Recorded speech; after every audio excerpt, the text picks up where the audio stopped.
board meeting to order. We'll begin with a sight of the flag salute, please.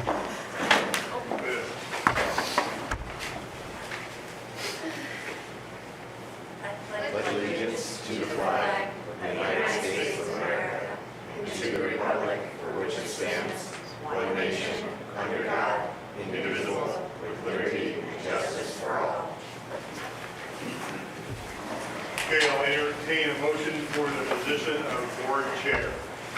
I will nominate Melissa Suckling Second? as chair. I'll second. Second. Moved by Britta, second by Fran. All those in favor? Britta? By Kim, sorry. Sorry, Kim. She didn't put her name tag up. You're forgiven. Hey, She was keep- Thank you. Won't be the first mistake I make tonight. All those in favor? Aye. Aye. Chair? Aye. Say aye. Aye. All those opposed? Motion carried. I'll turn it over to our new chair, continuing chair, and I guarantee she will not make any more. Do not call anyone by their wrong name like I do. That's a lot of All pressure. right, so we need a nomination of vice chair for the school board. I nominate Kim Bliss. I'll second. Any discussion? Well, I was going to nominate Fran, so I don't know what's the sequence that goes by. All right. No, Okay. I nominate Fran. You can bring a nomination. Yeah. Anybody seconded? I don't know. You asked that nominate. Sorry. That's okay. I'm jumping your gun. Yes, for right now, yes.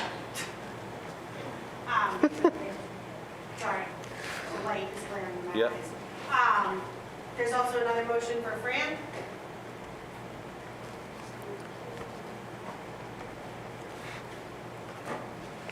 Any seconds? Well, it would be improper for me to second it, but it would return me to what I was when I left. We can always ask you guys' interest too, because we've done that before. Do you want to You could- continue you could- as vice chair? Like, If- you know what I mean? I was gonna say, Fran- If Fran is interested in being vice chair, that's fine with me. I'm not tied to it anyway. I mean, I know, that's why, we've always had before, we've had, you know, Yeah. we had more than one nomination, we've always talked to you guys too. yeah, if Fran would like to be vice chair, I'll second the nomination. Just to make Yeah. this complicated, I mean, Okay. if that's what you Let's- really want to do, let's that's mix it fine up. by Let's me. go. I mean, I've been doing it for a year, but you did it before me, so I think. Either way, it'll be a strong I don't know vice how this chair. works, I'm not though. worried No, about that's it. fine. No, and then, so now there's two motions, because you seconded Fran, so now we just need to, Now it's Indian leg wrestling. so now, oh, good lord. You can't vote for both, though. We can't vote for both, so we'll just, we'll go around and just everybody just votes for Fran or Kim. Seem good? Fair? Fine, Everybody fine. good with that rule of order, because it's kind of tricky, like, that, is everybody okay with that? Yeah. Okay. I will stick with Kim this time around, and I'll throw Fran under the bus next time. I'll Sorry, stick with Fran. Okay. Yeah. Kim, I like you. No offense. I'll stick with Kim. Okay, Fran? You still have to vote. You just gotta vote, yeah. I'll vote for myself. It's 50-50. There we go. I'll abstain. Oh, I can't. Then it's gonna become the Yes, you can. potential even vote. All seven have to vote, so there's a tiebreaker, potential tiebreaker vote. Okay. and you're the tiebreaker because you're the chair. Weird to So. vote for myself? No. Okay, Fran voted for herself, you're fine. Okay. So now I have to break the tie. No, No. no, Kim, you don't. Kim, The Kim, tie was Kim, already sorry, broken. I told you guys I was going to You're good. 42, Kim carries. You're in the spotlight here. Okay? Okay. Sorry. Appointment of district treasurer. Is she still willing to be, stay soon? So I'll nominate Kathleen Haskell to be the district treasurer. I second that. That's all right. No? Oh, Sorry. Say Kathleen Haskell. The manifest when I get them. I'll amend my motion. I nominate Michelle LaCroix Yeah. to be the district treasurer. I second that.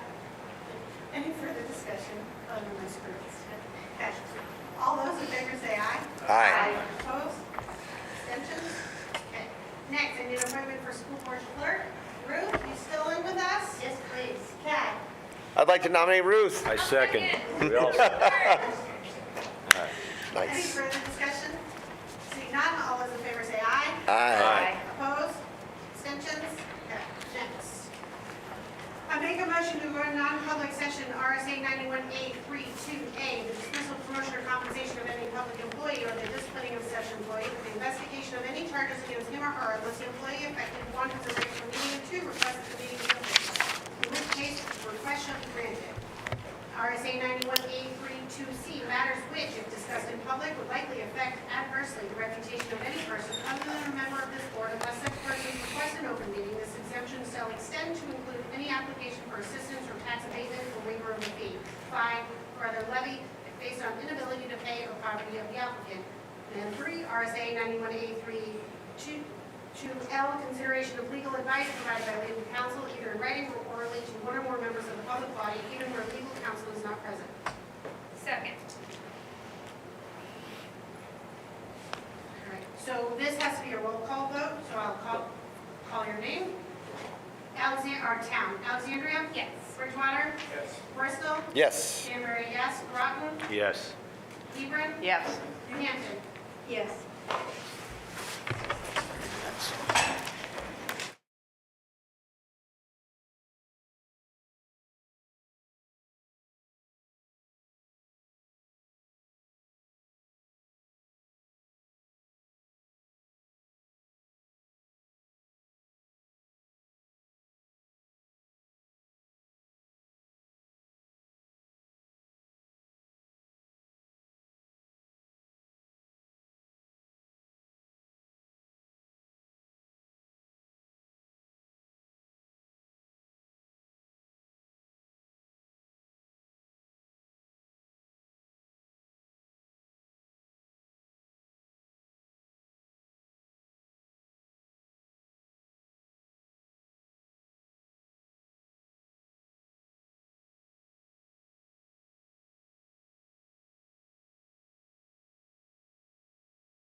Looked at it in the Yeah, hallway. buddy. All right. All right, so we will come back to public session.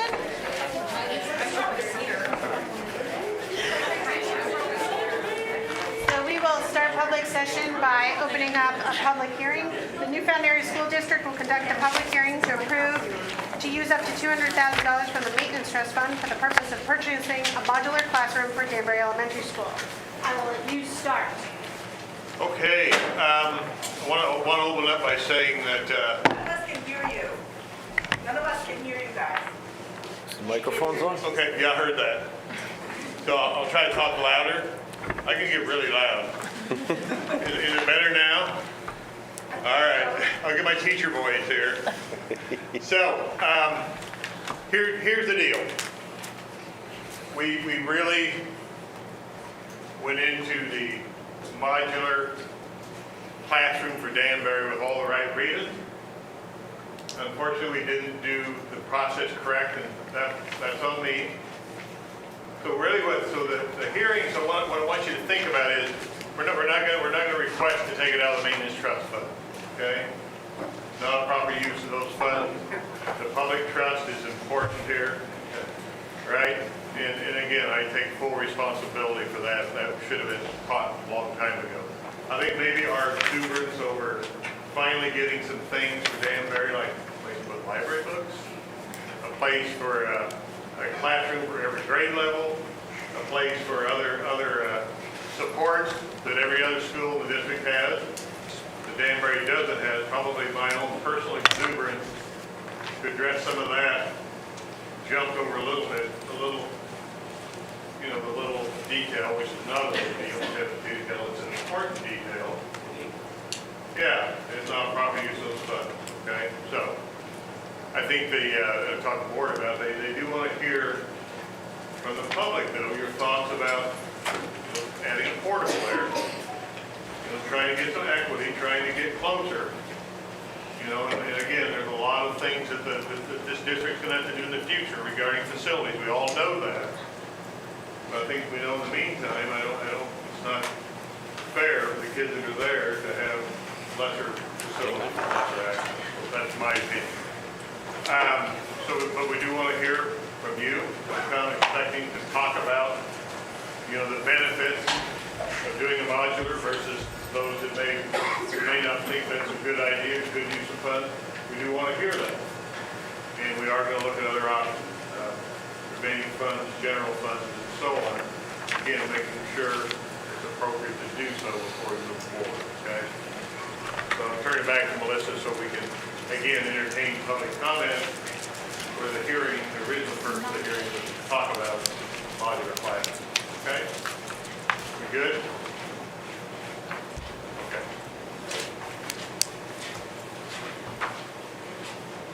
So knowing that there are, as stated by Steve, that there are potential other legal avenues that we can obtain funding for a modular for Danbury Elementary. What I would like to do is kind of modify, have public comments for the Danbury Elementary School modular first, not general public comments, just have it open up to the Danbury Modular School because that's how we had originally had it posted on for a public hearing. So comments at this time for public comment are for Danbury Elementary School modular only, please.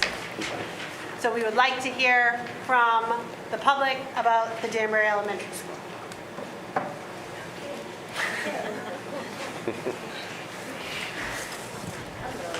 Can you hear that? No.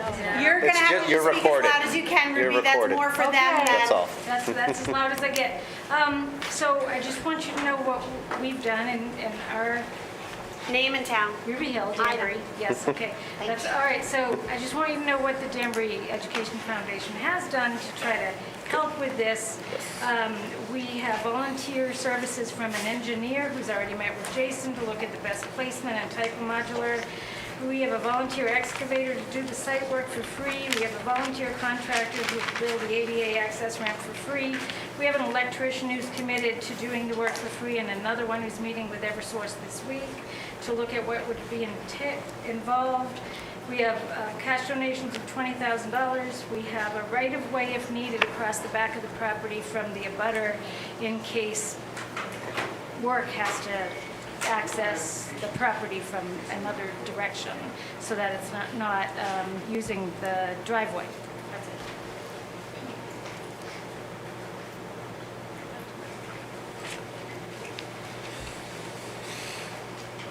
it. Anybody else?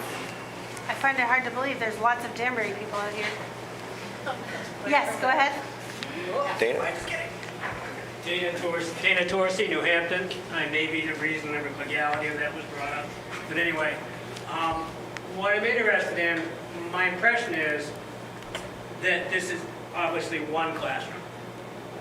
And I think there's probably more needs in that in Danbury. So I kind of like some kind of explanation somehow of whether, how we are going to expand Danbury for further needs. Is this going to be in the way? Is this a stopgap measure? And we may rip it back down in a year or two?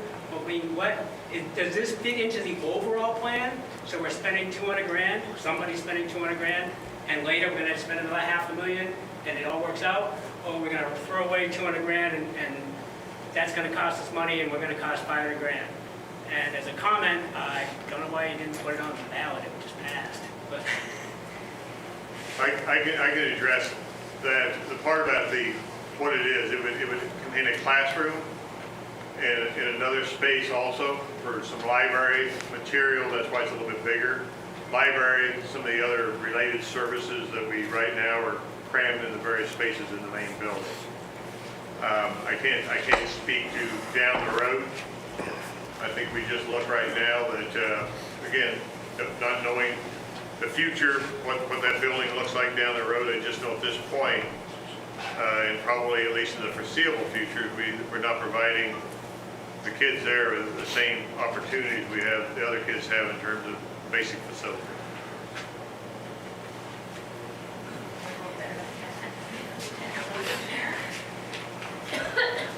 Hello, my name is Nikki Cortoli. I'm from Danbury. I have a fourth grader in Danbury right now, and I see a huge lack of space. The speech therapists, the occupational therapists, the physical therapists are crammed into one room, or trying to teach kids in the back of another classroom. They're not getting the proper education that they need to support themselves in the future. I know with the modular classroom, it would give space for the extracurriculars that they need, which are required by law to provide services to these kids, and they deserve that. And there's a huge lack of it, where kids are faltering in school, they're getting behind in school. So overall, that's a huge need. I do OT for a job, and I see it every day. And not having those resources now will falter those kids so much later on in life. But also, having kids in Danbury and kids in Bristol, I have a first grader now. So she'll be in second grade. If he has to go to Bristol, I have 2 buses, 2 pickup times. Both my husband and I work full-time job. I work at Dartmouth, he's a police officer, so we can't just bump back and forth. So if they're 2 separate places, 3 years in a row, he'd be at 3 different schools. That's a really hard thing on working parents to do. And I think right now, I'm not sure how the buses would work, but I think he'd be on a bus for up to an hour and a half. Because he'd get on the bus in the morning with his sister at 6:40 a.m. And I don't know what time Bristol starts. So that's a long time on the bus for a 9 to 10-year-old. And then they do it again in the I know you're gonna get good, unless you do the actual program, which you do a longer every day. So then I gotta pick up in Bristol and in Danbury for after school. I know a few people that do that now, and they're not home till 5:30 at night, which runs into baseball, basketball, everything else. So I think if we're able to do the modular, it's just gonna benefit the kids. Obviously, any more permanent plans aren't gonna be for years. That stuff takes years to develop. So for now, at least the modular could be good for a couple of years, because Danbury's just getting bigger. The kindergarten class coming in, my daughter's class is just as big, if not bigger. Danbury's the only town that's grown in the whole district, I think, in the last 4 years. So overall, we need more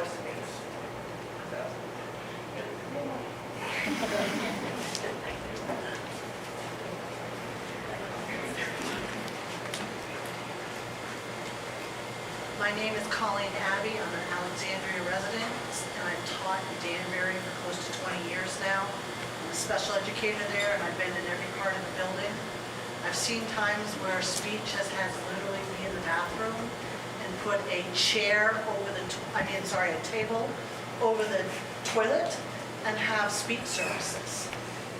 This is how our children, not this year, but in the past, have received speech. I'm not going to speak pro or con about the modular, but I am going to say kudos to the school board for realizing that we cannot do combined classrooms anymore in Danbury. I have seen classrooms come through as a K2, a 3-4. Those children, with the way we do our curriculums now, did not get the proper education that they needed. There's no way one teacher can do an hour and a half of literacy for 3rd grade, an hour and a half of literacy for 4th grade, 90 minutes math for both grades. It just isn't possible. Somebody is shortchanged. And the only way these students can get the proper education is to have one grade by themselves. And the only way to do that and to fit them all is to have another space to do it in. I've seen our classrooms be split in half. Doesn't work, there's too much noise. I work in a space that we have other services going on. Last year there were 3 services going on at the same time. You couldn't hear, and these are children that have difficulty learning in the best environments, and now we're putting them in very poor learning environments. This is just not fair to the students of Danbury.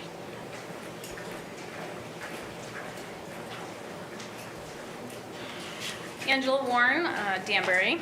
So Danbury 5th graders are the only 10-year-olds in the district that are forced to transition twice.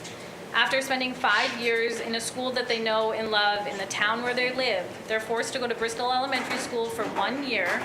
They're very clearly the outsiders, and by the time they start to find their groove and feel comfortable, the year's over and it's time for them to transition again to go to the middle school.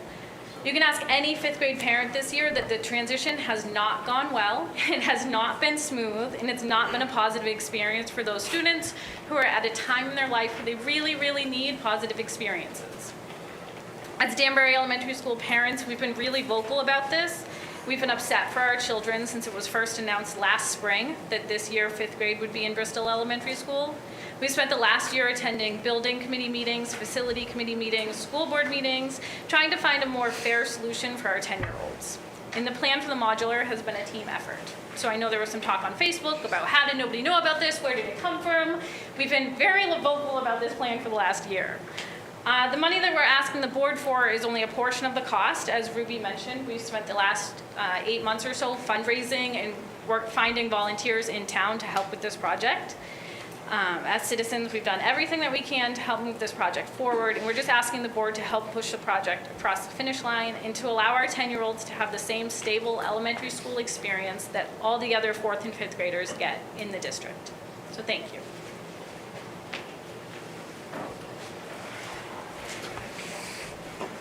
Just in case anybody's wondering, I do want to point out in the planning, fifth grade teacher for Danbury is in the budget. It was passed. That was in the presentation I did back in November. So this isn't about are we going to have 5th grade there or not. It's a matter of what's the best way to do that. What's the best way to utilize the building space given that reality.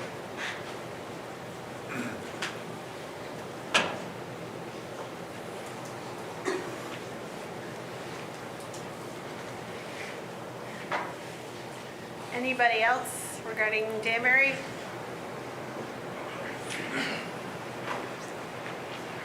Hello, I'm Jeff Goodrow. I live in Bristol. I'm an electrical contractor for the SAU. I understand you already got a couple of them for free, by the way. Straight up, I will. My daughter taught at Danbury for a year or 2. She's actually teaching over at Sunapee now. My kids went through Newfound. My kids were educated at the New Hampton Community School. Because I'm an electrical contractor here, I've actually had to set up ladders over there at the Danbury Elementary School. We've had to work in, I've been in every crevice and every attic and above every ceiling.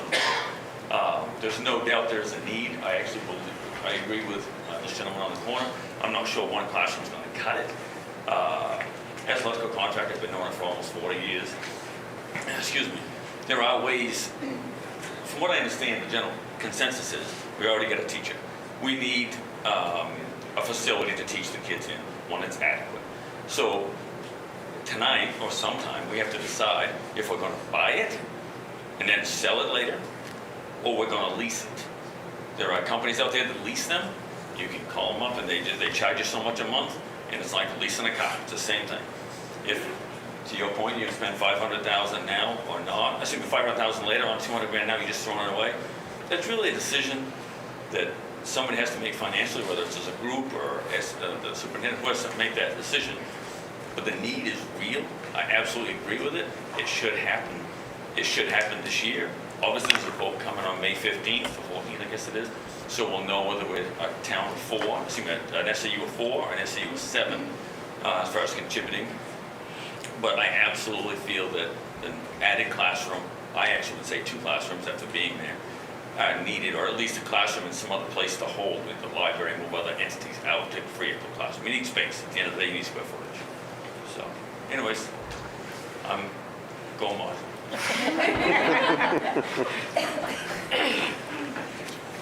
All right, I do have 2 public comments on Danbury Modular that were sent to us. The first one from Kathleen Haskell and Danica Spain regarding the proposed modular building at Danbury Elementary School. The projected student enrollment for 5th grade at DES next year is 13 students. On the basis of the $200,000 expenditure alone, that is a cost of $15,385 per student for this space. This does not account for the site work and trades, electric, water, heat, lights installation, maintenance, and monthly charges. We feel that with the strong potential of Bridgewater, Groton, and Hebron seceding from the district, a decision such as this should be put off for at least another year. The newfound community will have much to discuss and strategize in the upcoming year, and school consolidation is one of the options. I believe it would not be difficult to find a way $200,000+ could be used more effectively and equitably for the benefit of all newfound students than the modular structure proposed for Danbury. That's one. My second one is from Linda Wilson from Danbury.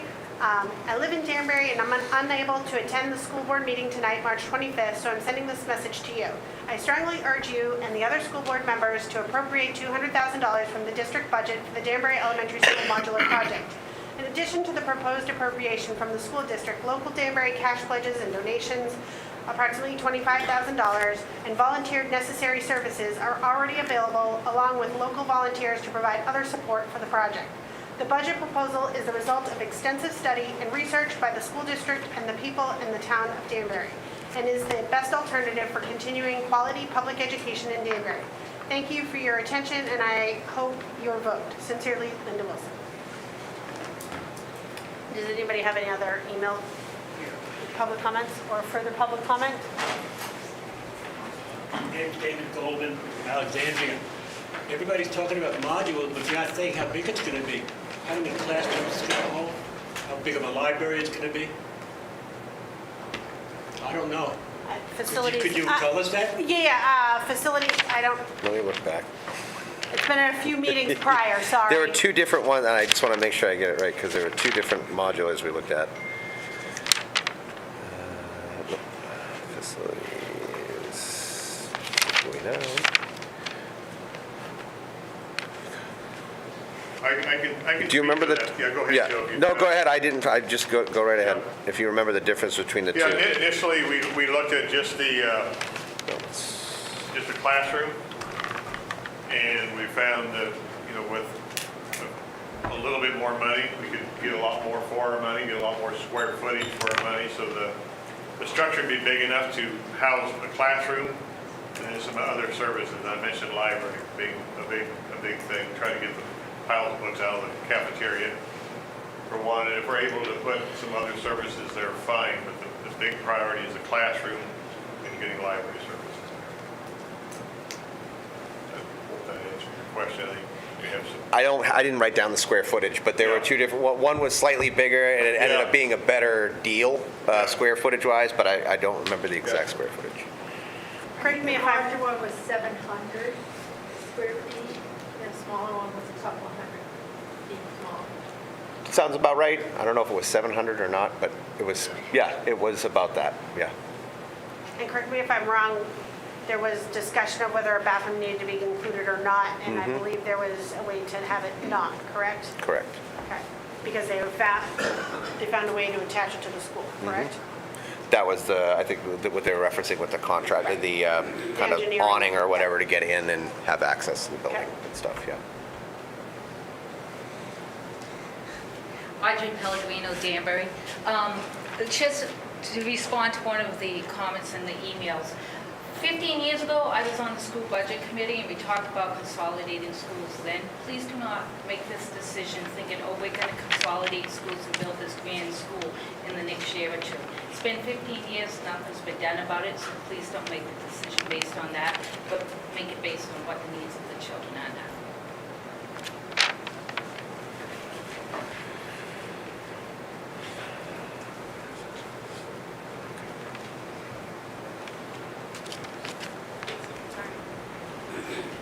I'm ready, sorry. Anybody else? We'll close public comment for the Danbury Elementary School, 6:56. Thank you. You're welcome.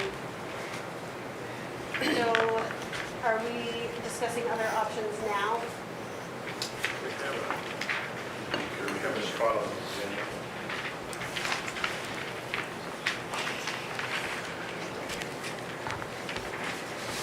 Because of the way we did it? Okay. Okay. Because we can't do it under a public hearing. Yeah, come back. Thank you, sorry. Yep, it is on the agenda. Okay.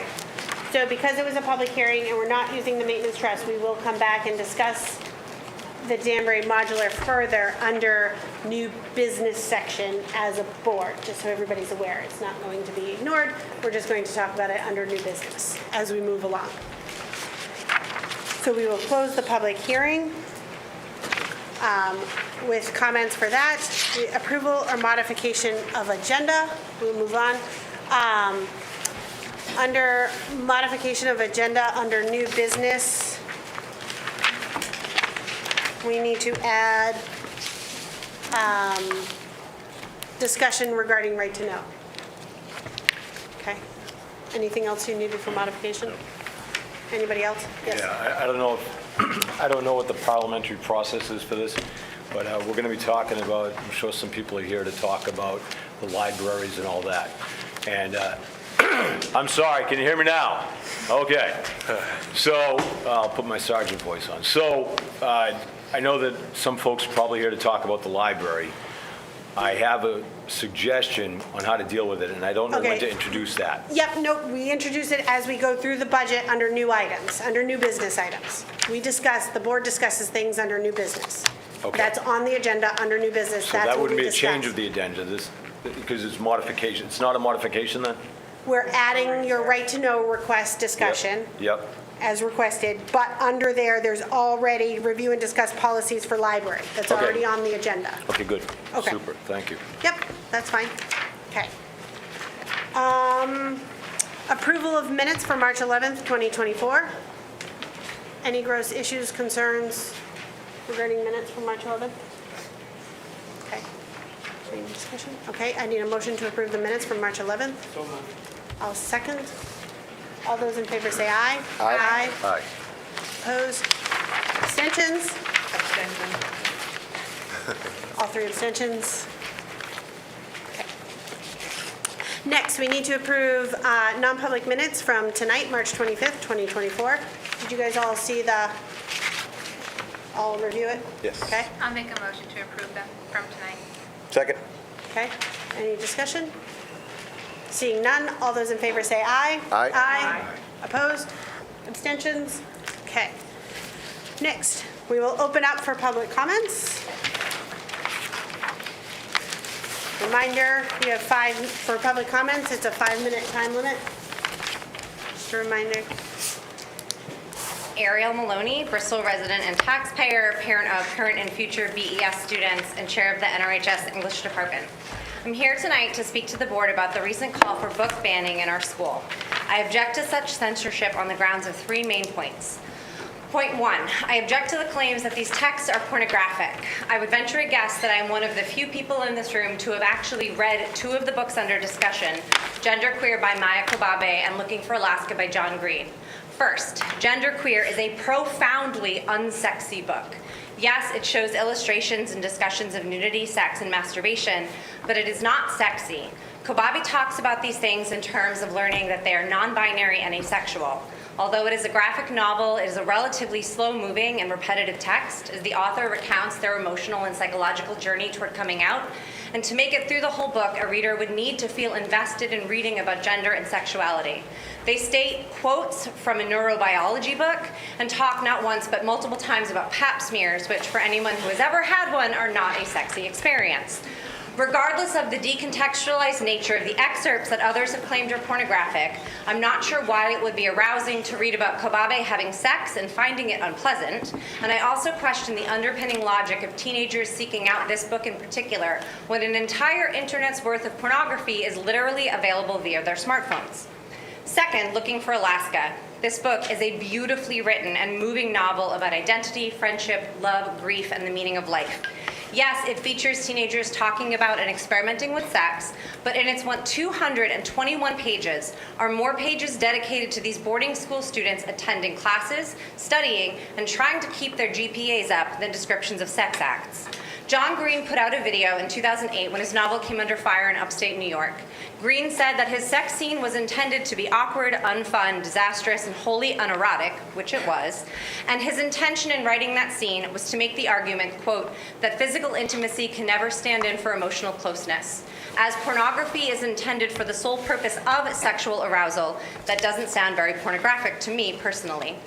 Both of these books are award-winning, both have literary and artistic merit, and yes, both of them make mention of sexuality, as does the Bible, Shakespeare, Catcher in the Rye, Morrison's The Bluest Eye, Atwood's The Handmaid's Tale, Orwell's 1984, Steinbeck's East of Eden, and a host of other classic works of literature. Now, I don't find the mere discussion of sex to be pornographic, but some people do, and that's fine, we can agree to disagree. However, this brings me to my second point. I object to the political theater of insisting that these books be inaccessible to all students because some don't want their children accessing them. When that demand both removes my right as a parent to decide my child should have relatively free and open access to award-winning library materials and attempts to circumvent the policies and procedures already in place. I am proud of the work that I, fellow community member Caitlin Simula, and other members of the curriculum committee did in creating a form for caregivers who wish to opt their children out of curriculum that they find objectionable. Such a policy already existed, as does a policy and form to request the reconsideration of a book held in our library catalog. These things are available on the SAU website. These mechanisms already exist. That said, I want my children to have the opportunity to browse the library and find reading material that may appeal to them, even if it doesn't appeal to me. And if they read something that makes them uncomfortable, I know that I have cultivated a relationship where they can come talk to me about it. But their or my comfort level with any text does not mean that other people should not have access to it. Which brings me to point 3. I object to the very notion of book banning on the grounds that it is antithetical to intellectual freedom and the purpose of education. Schools, especially high schools, should be a place for young people to learn new information, identify what fits into their worldview, and learn how to be an adult. If students believe in creationism or a flat earth, that's fine, but we should still teach them about evolution or the scientific consensus that the world is a globe so they can know why they don't believe it. And if parents don't want their children to learn about these things, that's their prerogative, and they can use the existing channels to opt their own kids out of such learning. But our world is bigger and contains varied perspectives, and we should not limit access to information or to literature that presents diverse experiences and identities, but instead focus on cultivating opportunities for students to navigate challenging perspectives, to engage in polite public discourse and respectful debate. At the last meeting, a member of the public called into question the integrity of the board by allowing these books to exist in our high school library. I would like to leave you with this thought. What kind of integrity do you have if you cave to such bullying? And what kinds of messages are you sending to our children? Thank you.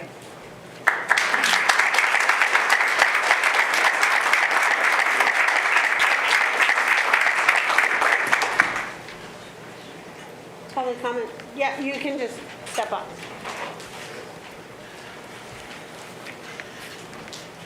Dana Dorsey, New Hampton. as long as the new accolades, biggest property owner in New Hampton, pay taxes, Bristol too, whatever. A statement, Newfound, to my knowledge, has never bought or built a building without it being on the ballot.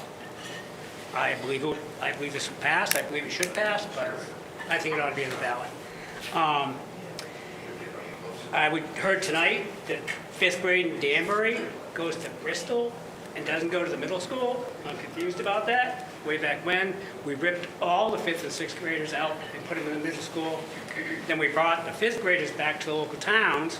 I don't understand why there isn't enough room at the middle school for them so they can at least go there and stay there. And I'll talk to that right now. In 2003, I've said it before probably, I'll say it again before I'm done, other years, we had 1,575 students in the buildings we have now, with the exception of the Alexandria one-room schoolhouse, which had 19 kids. We did away with that. According to our book graph this year, we had 1,175. So we have lost 400 students out of the buildings we have now. And I constantly hear we don't have enough room.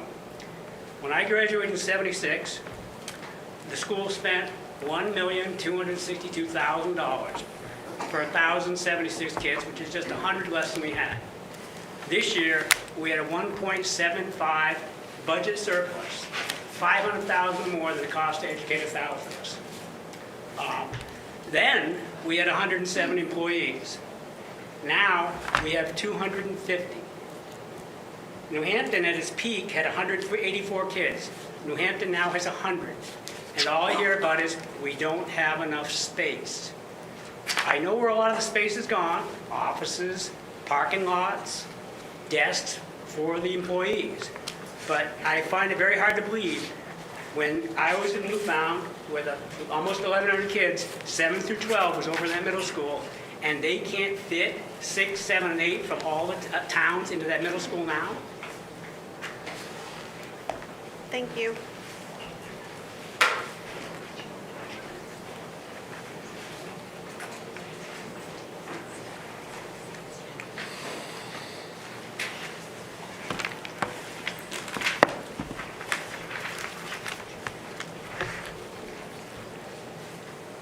Judy LaCasse, Alexandria. Book banning isn't what we're really after. What we're after is that each parent gets to choose what their child gets to read or see within their school. School is supposed to be about the academics, not about teaching them about sex. That is on their own time with their parents or with their cell phones, as you said. It doesn't need to be in the libraries. But if you're going to have it in our libraries, have it in a place where those students that parents don't want them to see it, put it away and have those other ones sign to say, yes, I want my child to be able to read whatever they want to read. Don't put it out there like it was when we first started coming to these meetings, out in the open, right as you're walking through the library for all to see. So don't tell me it's the choice of the parents when it's there for everybody.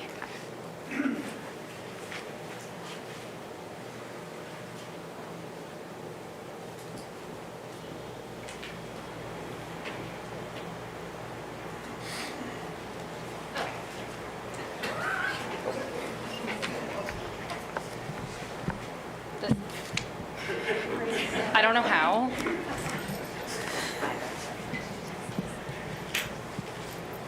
Squeeze it. Squeeze that lever at the bottom. There you go. Oh, there we go. Okay. All right. Hi. I don't like having my back to you guys, so okay. I'm Emily Gatehouse. Of New Hampton, because yeah. I'm here to show my support for Newfound teachers, librarians, parents, staff. I'm not just an advocate for education, but someone deeply tied to this community. I graduated from Newfound. I went here 1st through 12th grade. I've also had the privilege of teaching within these very halls, and one day soon I will send my own child to this school. My roots run deep here, and so does my commitment to support of our educational system and our teachers, and this is unwavering. However, it is important to me to acknowledge that negative community attitudes towards education played a role in my personal decision to no longer teach here. I witnessed firsthand how these divisive attitudes negatively affect our whole learning community, students and teachers included. Now that I no longer work here, I do have the freedom to speak out about the importance of fostering an inclusion and supportive learning environment for all, students and teachers alike. Let's begin with the topic of restricting books. Throughout history, books have been censored and restricted for social, cultural, religious, and political reasons.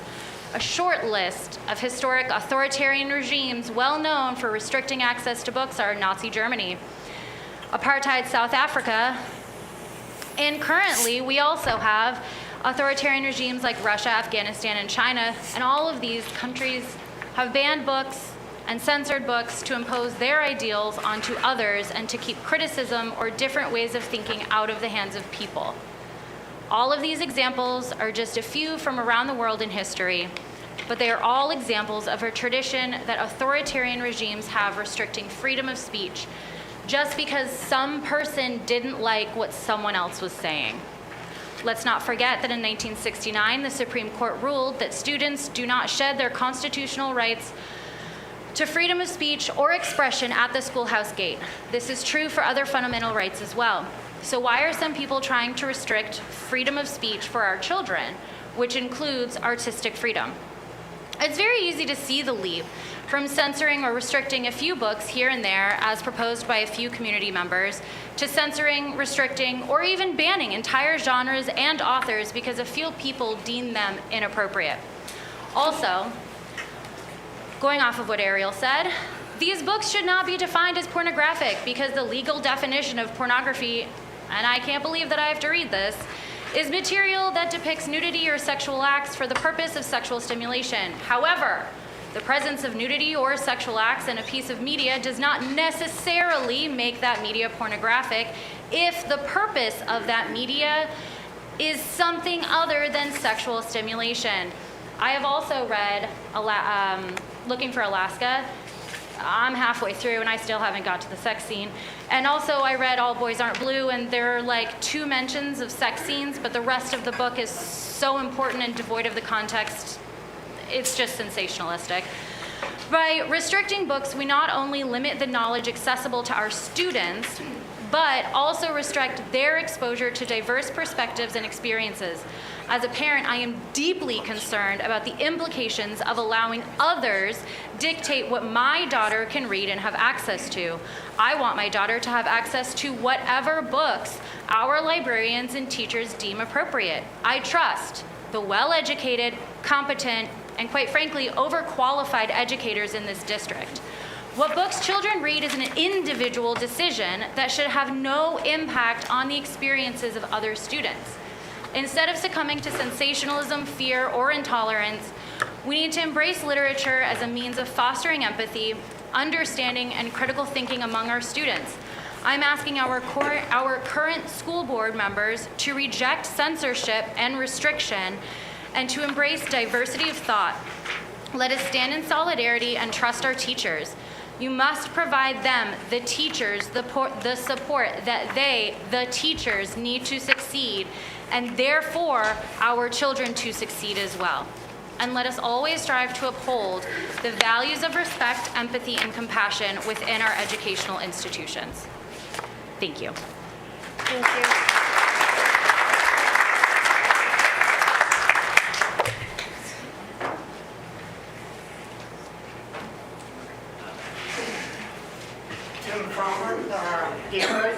I just got a question. We're kind of beating around the bush here. Do we have the material where we can read a couple lines?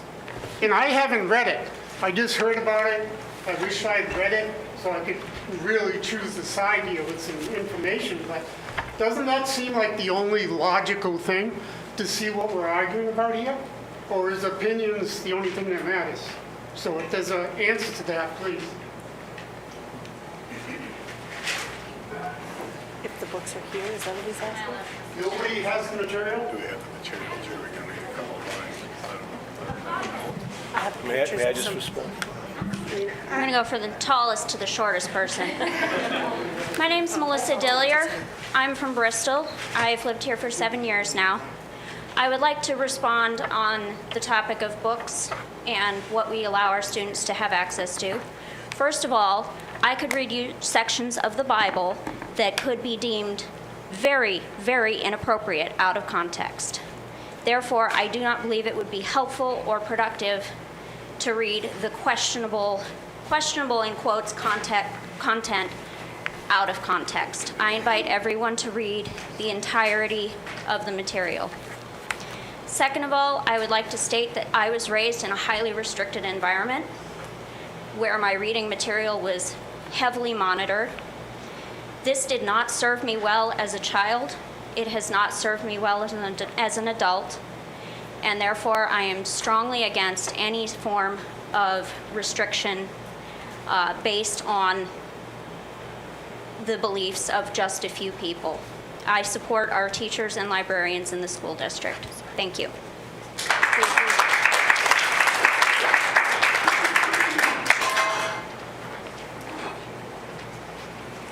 Hello, Nikki Cortula again for Danbury. I don't feel bad. Speaking of the mic so people at home can hear you. Nikki Cortula from Danbury. For the books, I grew up in a very, very friendly LGBTQ household. And there's all over the country, all over the world, kids committing suicide because they've been bullied, kids getting the crap beat out of them because they've been bullied because they're queer, trans, gay. If one child reads one of those books and doesn't commit suicide, that book deserves to stay at the school.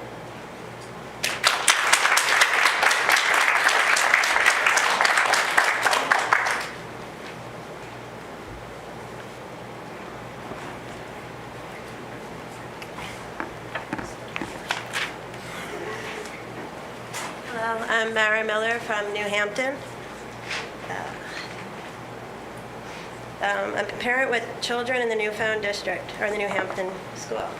I will be speaking to the recent challenges a small group has been bringing to the board, the first being to remove 3 books from our library. Our libraries serve all students, not just the small number of people who are demanding the removal of the materials. I hear you, concerned residents. These books cover topics that can be difficult for some people to discuss, whether you're a teenager or an adult. I happen to have read 2 of those books being challenged, All Boys Aren't Blue, I read over a year ago, and Genderqueer.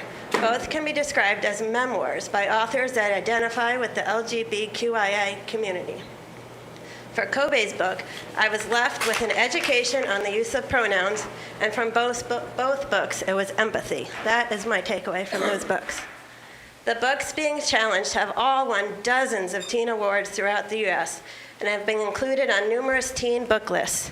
In the interest of time, I will only tell you about a handful that Genderqueer has been awarded since 2019. 2019, New York Public Library's 50 Best Books for Teens. 2020, Texas Library Association Maverick Graphic Novel Reading List. And I'll skip ahead. Chicago Public Schools Great Graphic Novel Selection 2021. And so many more awards for Genderqueer. I highlighted these specific awards and lists as they're for teens and correlated by respective public schools. My request to the school officials and the board is to please reject the censorship of Genderqueer, All Boys Aren't Blue, Looking for Alaska, and any similar books which are challenged. And please also uphold the existing process for filing a complaint. Additionally, there are school board policies in place covering many other areas of how we educate and support our children. I urge the board to continue to reference them and follow the review process.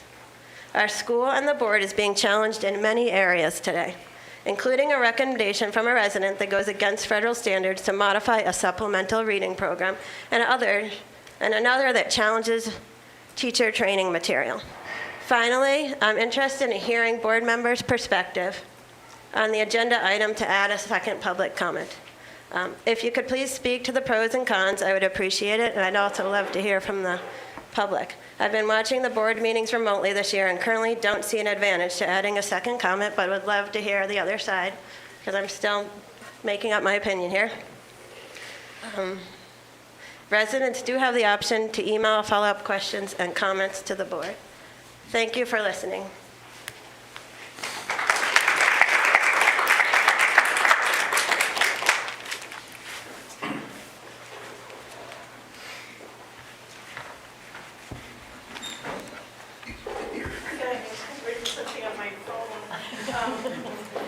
Zula from Bristol. I don't have kids in the school.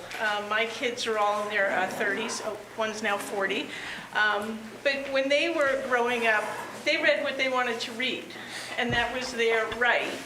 It was my responsibility as a parent to have that conversation. Tell me what you're reading. What do you think about that?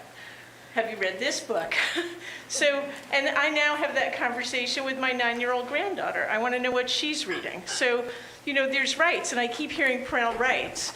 But I think there's a parental responsibility that goes with your child's education. You're not going to have every teacher you agree with. So have that conversation on your opinion, your family values. By the time children reach high school, they're years away from being out on their own and making every life's decision. You have to start handing the wheel to them in high school, where when they make a mistake, you're there to help them out, because you're not going to be there when they're 19 and 20. So leave the books in the library, leave them accessible in the library, and let the parents have conversations with their kids. And if they can't, they can reach out to the school and say, I'm really stymied by this subject. Is there someone at the school that can talk to my child? So let's all work together. It just gives me a bad feeling when I hear this conversation. I can't think of a time or a place where banning books has worked out well for anybody. Thank you.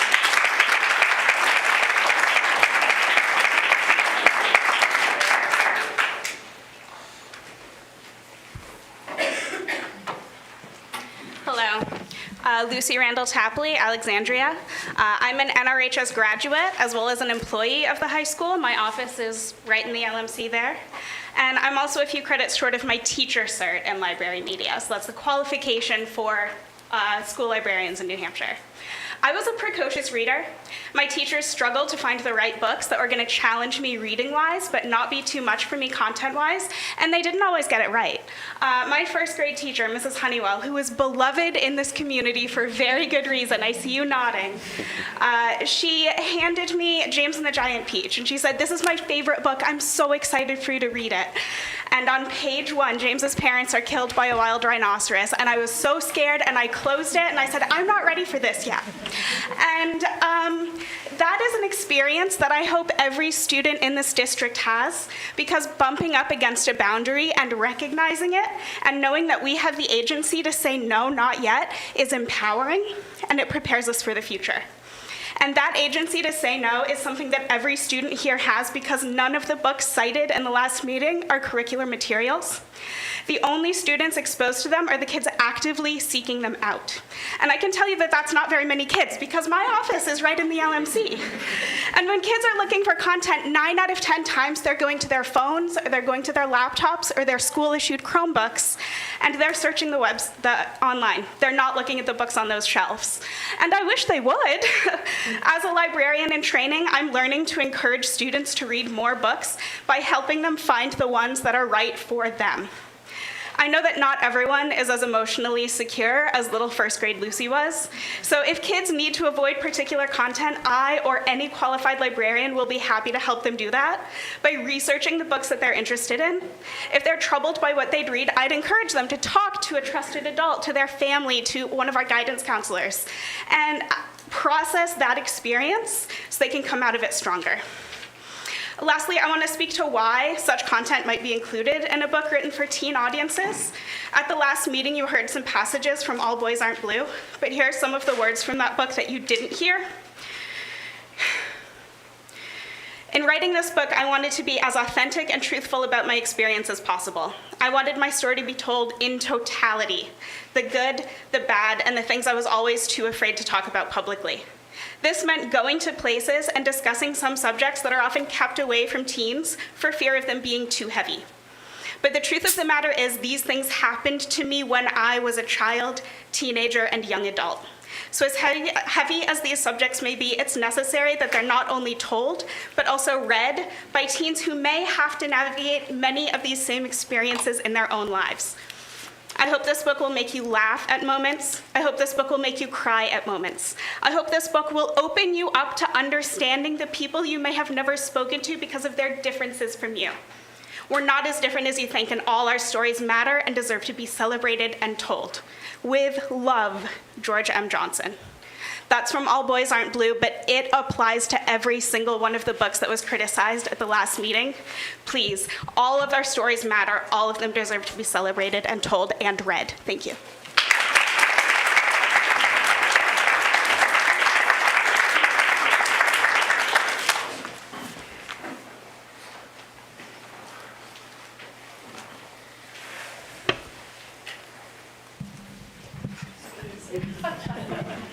Going after the other call.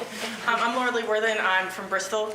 I actually came here today specifically for the book banning conversation.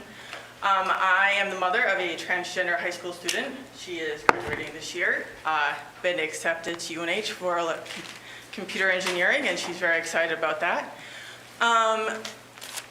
These books are her people. Like, they are, she comes to school and there are very few other transgender kids, but if she can read these books and she can sympathize, relate, get additional information, feel supported, that's not wrong. If she can see other people like her in these books,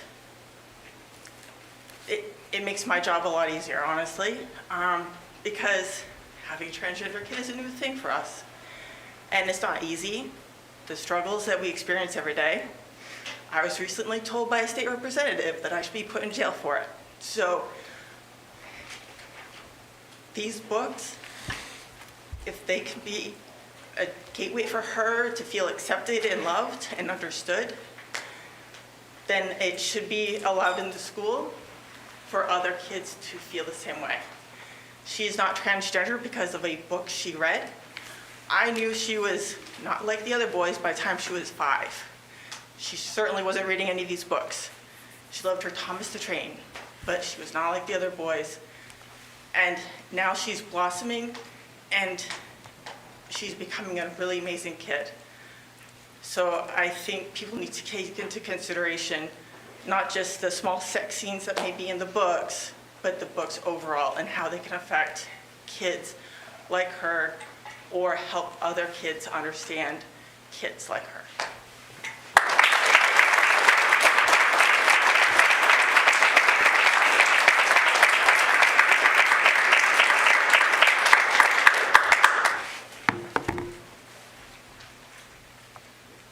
Anybody else have public comment? Dana, you've already got, Dana, you get one choice, you get one hit wonder. You've already been on. That's fine.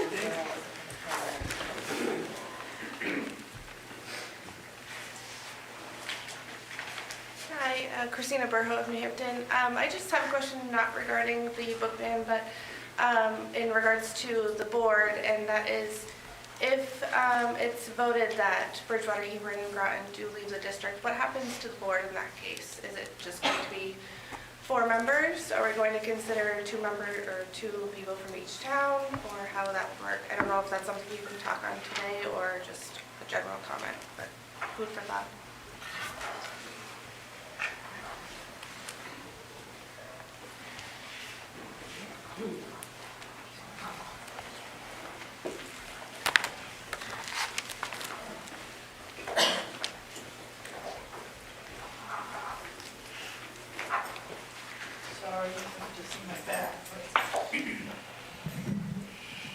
My name is Linda Phillips, and I'm from Bristol.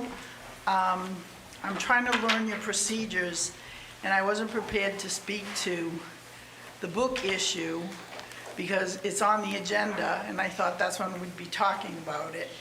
And I thought citizens' input was for items that are on the agenda.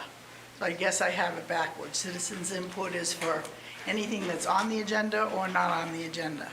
You can talk about the sky being purple. Okay, I had a lot of... It's literally your 5 minutes of... I had a lot of notes to talk about the Wellness Committee, and all my efforts are in vain tonight. We'll do that another time.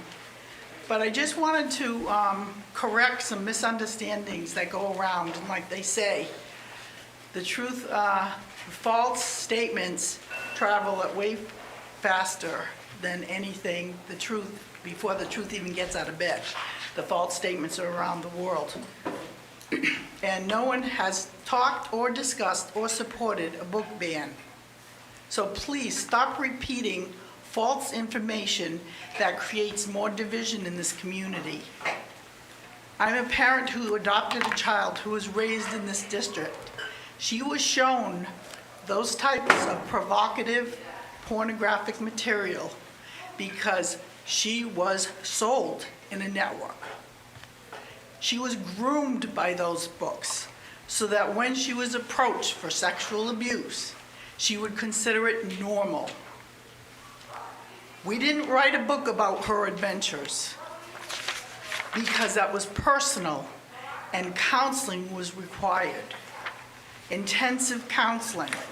And it was not observed by anyone in this district. And we had to go to outside federal agencies to get her the help and support she needed. So I know the damage these type of books can do. Another child was given a book that was recommended by another English department, and she read the whole book that had a very nice title, and she thought it was going to be one of those nice Hallmark type books to read over the summer. She was 12 and a half years old and read a book about people being sodomized, children being raped, as a coming-of-age novel. She had bad dreams and more issues because she read something she was not prepared to understand, and we discussed.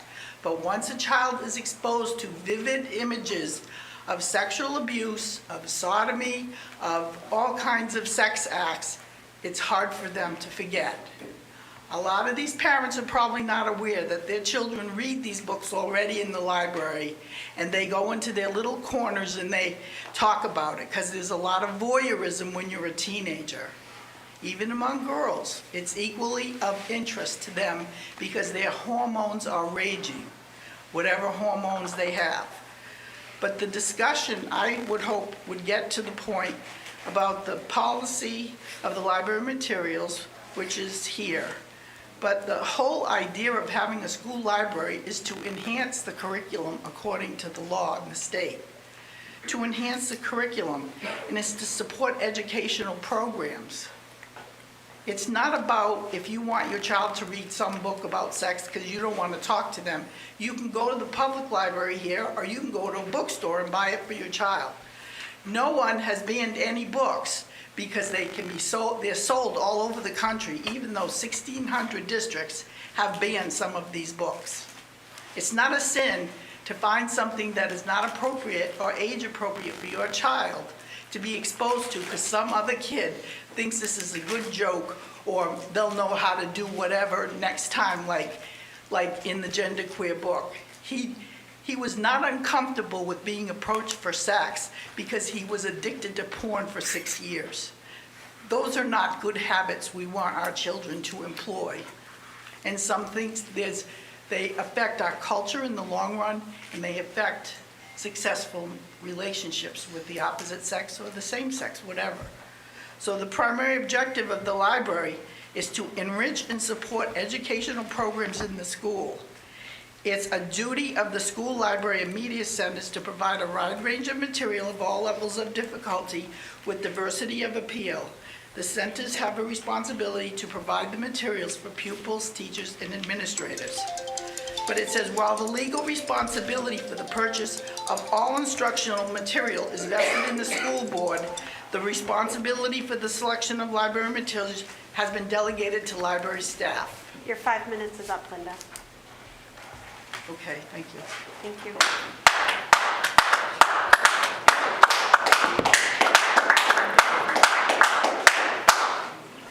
Shame on all of you. Any further public comment? Hi, Jackie Glassett, Bristol. I didn't really want to speak tonight, but I feel like I need to now. As a victim of sexual assault, I can promise you that it was not from a book that I read that it happened to me. I can promise you that. My brother, I love him to death. My brother is gay. I can promise you he's not gay because he read a book. Okay? These things are not because of books. Sorry, I'm really frustrated. When I first heard about this book ban and the books that were being banned, I honestly thought that we were talking about elementary school kids, honestly. Because I agree, my 10-year-old, my 7-year-old should not be reading these books, but we're talking about high school? You want to ban these books from high school? No. No way. Nobody's saying that, so please. What did you just say then? Because that's what I just heard. All right, no, there's no crosstalk, please. Please let her speak. All I'm saying is these kids deserve an opportunity to learn, to grow, to evolve into this crazy world that we are living in. And if it's a book that's going to help them do that, great. If you don't want to read that book, don't open the book.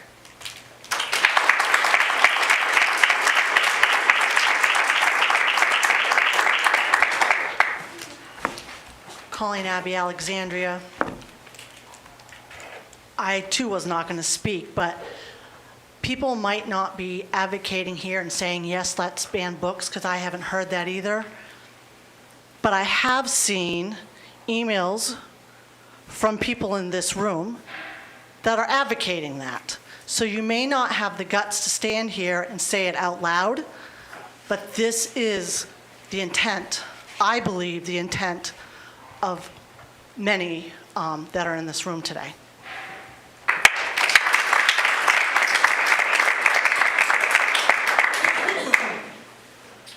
Jason Ridge, Bristol. I'm not afraid to say these books ought to be banned, and they ought. Microphone so people at home can hear you. I'm not afraid to say these books should be banned, and they should. Okay? It's not about the banning, it's about age-appropriate material. When I go to the churches in all 7 of these communities in SAU 4, and I speak to the pastors in these churches, maybe you guys ought to go in there and see who support this and see what those pastors think. See what the 22.8% of all the Christians in these towns, and 38 in New Hampton, and 30.6% in Alexandria. And see what those Christians think about the appropriateness of these books in the library. Sure, they all have choices to read what they want, but why do the choices have to be presented in the public school library? It's inappropriate. And as a Christian man, I think it's disgusting that they're in here.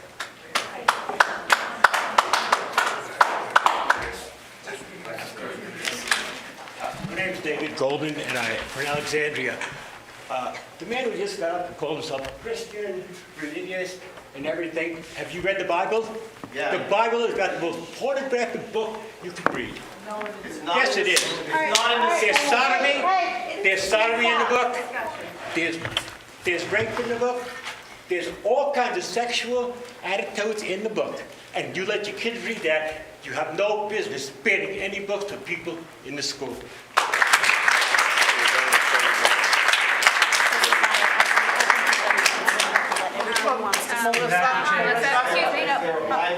Sorry. Excuse me. Enough. There is. Enough. Yes. The Bible in churches. There are Bibles in school. All right. Public comment. Deb Phelps, Danbury, New Hampshire. I wasn't going to get up, and I'll try to keep this really brief. Started with Ariel, Emily, and continued on. I agree with everything that this said. I'm not in favor of limiting, other than using the policies and procedures that are in place, that are coming up for review, to handle when a parent has a problem with the media that the kids are allowed to see. The Danbury building needs kind of got put on hold while the Bridgewater, Groton, Hebron withdrawal has been processed through. There's absolutely a need in Danbury for space. Nobody doubts that. We can't keep putting it off. Those kids need space, the library needs space, special services need space. It needs to happen. Thank you.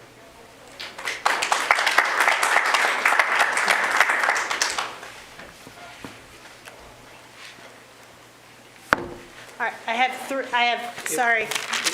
Are you closing the? No, I have 6 emails still left to read for public comment. Oh, if someone else would like to go before me. No, I have 6 emails to read for public comment is what I'm saying. Oh, okay, all right, sorry.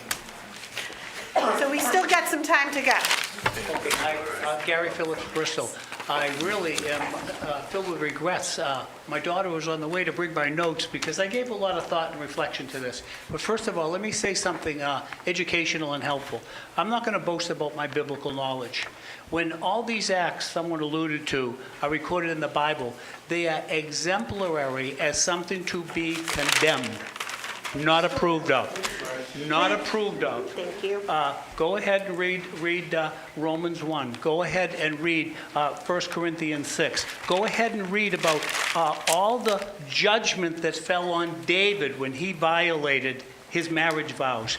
At every turn, go ahead and read about the people who were brought into the promised land for one reason, because of gross base sin. Sodomy, sacrificing children, prostitution. They were condemned. And a lot of us happen to ascribe to a biblical moral code. I see no need whatsoever. I would ban all these books. But the issue my wife and others have been presenting is simply this. It ultimately and initially should be an issue of parent control. People have said that it's a small vocal group that wants to influence and determine policy for the committee. No, that's not what we're saying. We're saying it's only a select few taxpayer-paid employees who are now making the decision for all of us. What we're saying as a remedy is this. When it comes to teaching sexuality, outside of the biological necessity to talk about reproduction among humans, aside from that, you shouldn't get into sexuality without there being a review by parents and taxpayers. That's all we're asking for. So let me ask all of you who may disagree with our point of view. What are you afraid of when we go ahead and propose that there be a change in policy so that you, the parents, and we, the taxpayers, can vet the books that we find have no redeeming value whatsoever, number one, and actually corrupt the children. Why do they corrupt the children? Because they're explicit. They're actually instruction books on immorality, on a lot of these books. I'm not saying all of them. I'm talking about those that have to do with the issue of sexuality. Okay, so why don't we go ahead and change our policy so that we as voters and as parents, as taxpayers, can decide what we find is or is not good or exemplary for our children. After all, we're going ahead, and when you go ahead and engage kids in premature immoral sex, you know what you're really doing long term? And we've seen the effects of this. You're practicing adultery. You're imprinting kids with a mindset about sexuality that makes it look recreational instead of something sacred. So all we're asking for, please don't misrepresent us, is that there be a change in policy so that parents and taxpayers can have a say when it comes to at least that one issue, human sexuality. Thank you for listening. Good job, Gary.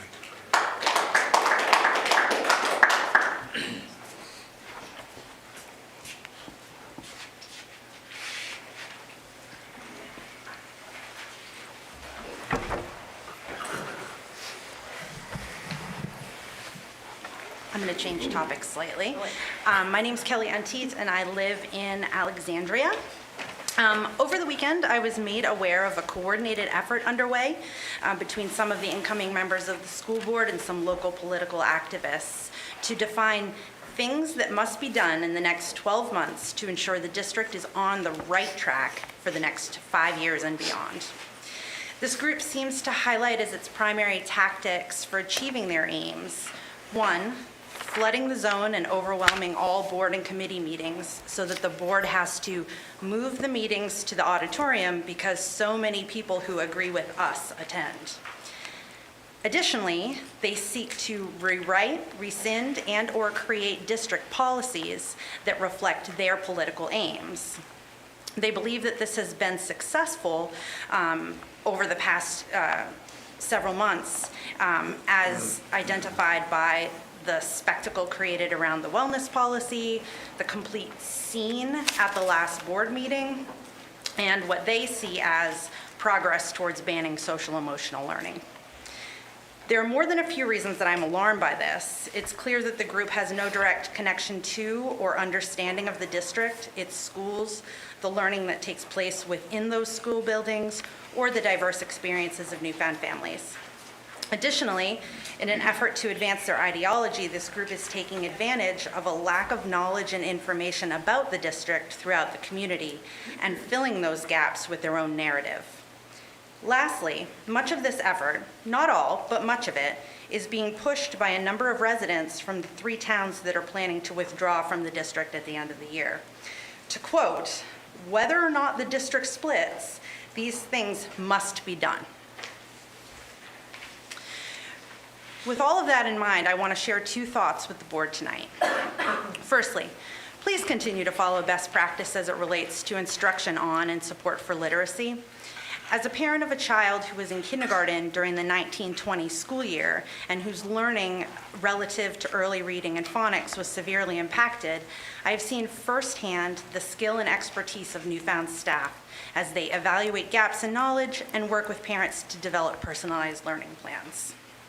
There is no need to take advice from an armchair expert or a letter to the editor warrior. We have experts in-house.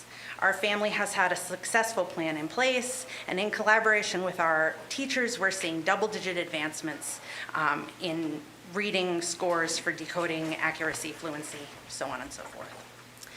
Secondly, please engage in a robust and thoughtful response to the potential withdrawal from this district of Bridgewater, Groton, and Hebron. I encourage the board to consider the following. Work to ensure that no decisions with implications beyond the withdrawal date are made between now and the conclusion of Hebron's vote. After Hebron's vote, should they choose to leave, meaning all 3 communities will go, reps from the 3 withdrawing towns really should abstain from any decision which impacts the district beyond the withdrawal date. Decisions with implications beyond that withdrawal date should be left to the representatives of the 4 remaining newfound communities. Excuse me. It should not be lost on anyone that one of the new members of the school board also has a formal role in the Bridgewater Hebron Groton Steering Committee, and that's likely to become a conflict of interest. Additionally, should Hebron vote to leave, it's important that this board shift the focus of the HB 349 subcommittee to a withdrawal planning and response effort. I would submit that it would be important to expand that committee to include the voice and perspectives of parents and educators from the remaining towns, because as of now, we have had no role and no voice in this process. Thank you.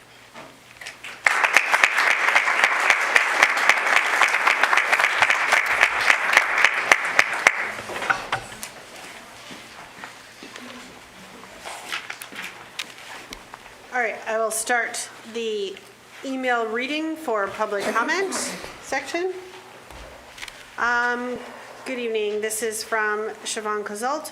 I'm unable to attend the meeting again tonight due to illness, but wanted to share some thoughts about the comments made by others during the last meeting. I'm a parent, taxpayer, community volunteer, and have been following the school board meetings or minutes closely since my son started attending school in the district in 2016. My youngest will not graduate until 2039. I will continue to be actively involved beyond his graduation. Newfound's a great community and deserves positive support from all members of the community. I watched the last school board meeting in shock and have seen some communications that very much concern me about the vocal minority on the attack. I'd like the board to be very cautious when listening to those perspectives that are not directly involved in the school district. Removing or banning books is not something the board should be contemplating. It would be eliminating access for all because a small group has taken offense to excerpts from books that have been deemed pornographic or otherwise inappropriate. I would question whether this book, Speaking Out, has taken the time to read these books in their entirety and see that the excerpts they cite are a small minority of the book's entire context, just as this group is to the district. Such actions would be censorship and alienate those that may seek refuge in these writings that make them feel seen and heard, those that are afraid to speak up or fear of repercussion for being their authentic self. A one-time opting in and out for consent in general would be a compromise for library books if a more reasonable alternative cannot be agreed upon. Parents, staff, and teachers do not need to be inundated with more paperwork. My hand cramps every fall with all the paperwork, contact details, health information, emergency contacts, and consent forms that I choose to and choose not to sign. It is the responsibility of the parents and guardians to be aware of what they are signing. No one needs to put pressure that there is any impropriety here. Anyone saying otherwise at public comment in the meetings would have no first-hand knowledge of this, and I expect there has not been a single intentional instance of parental consent being disregarded. I have been in these schools. I have met with teachers, staff, and administrators. These are kind and caring individuals, which many are also part of our great community. They treat these children as if they are their own, and I applaud them for their dedication.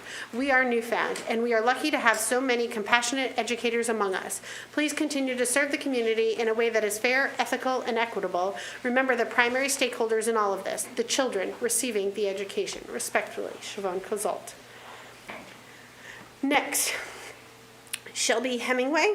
Hello and good evening. I have been watching from the sidelines for a long time. I have just observed, but I feel I need to share my opinion as this is a critical matter for the future of our children. My children are not of school age yet, but it makes it even more important to stand up for them now. I have attached one of many articles that explain how dangerous exposure to pornography can be to young minds. I know that one book in question, All Boys Aren't Blue, mentions pornography and how he was watching it for 7 years leading up to his sexual experience. That would encourage middle school age kids to say, maybe I need to see what pornography is about so I know what to do. Pornography is not the right way to learn about sex and proper healthy relationships, whether with or without intimacy. Having books that encourage viewing and exploring pornography should not be in the school system in any form or fashion. If a parent wants their kids exposed to such material, it should be under their complete discretion and supervision. The abstract to the article is as follows. Exposure to pornography is routine among children and young people with a range of notable and often troubling effects. Particularly among younger children, exposure to pornography may be disturbing or upsetting. Exposure to pornography helps to sustain young people's adherence to sexist and unhealthy notions of sex and relationships, and especially among boys and young men who are frequent consumers of pornography, including of more violent materials. Consumption intensifies attitudes supportive of sexual coercion and increases their likelihood of perpetrating assault. While children and young people are sexual beings and deserve age-appropriate materials on sex and sexuality, pornography is a poor and indeed dangerous sex educator. Copyright 2009, John Wiley & Sons Limited. Thank you for your time, Shelby Hemingway. Sorry, I kept a list so I'd make sure I got everybody's emails.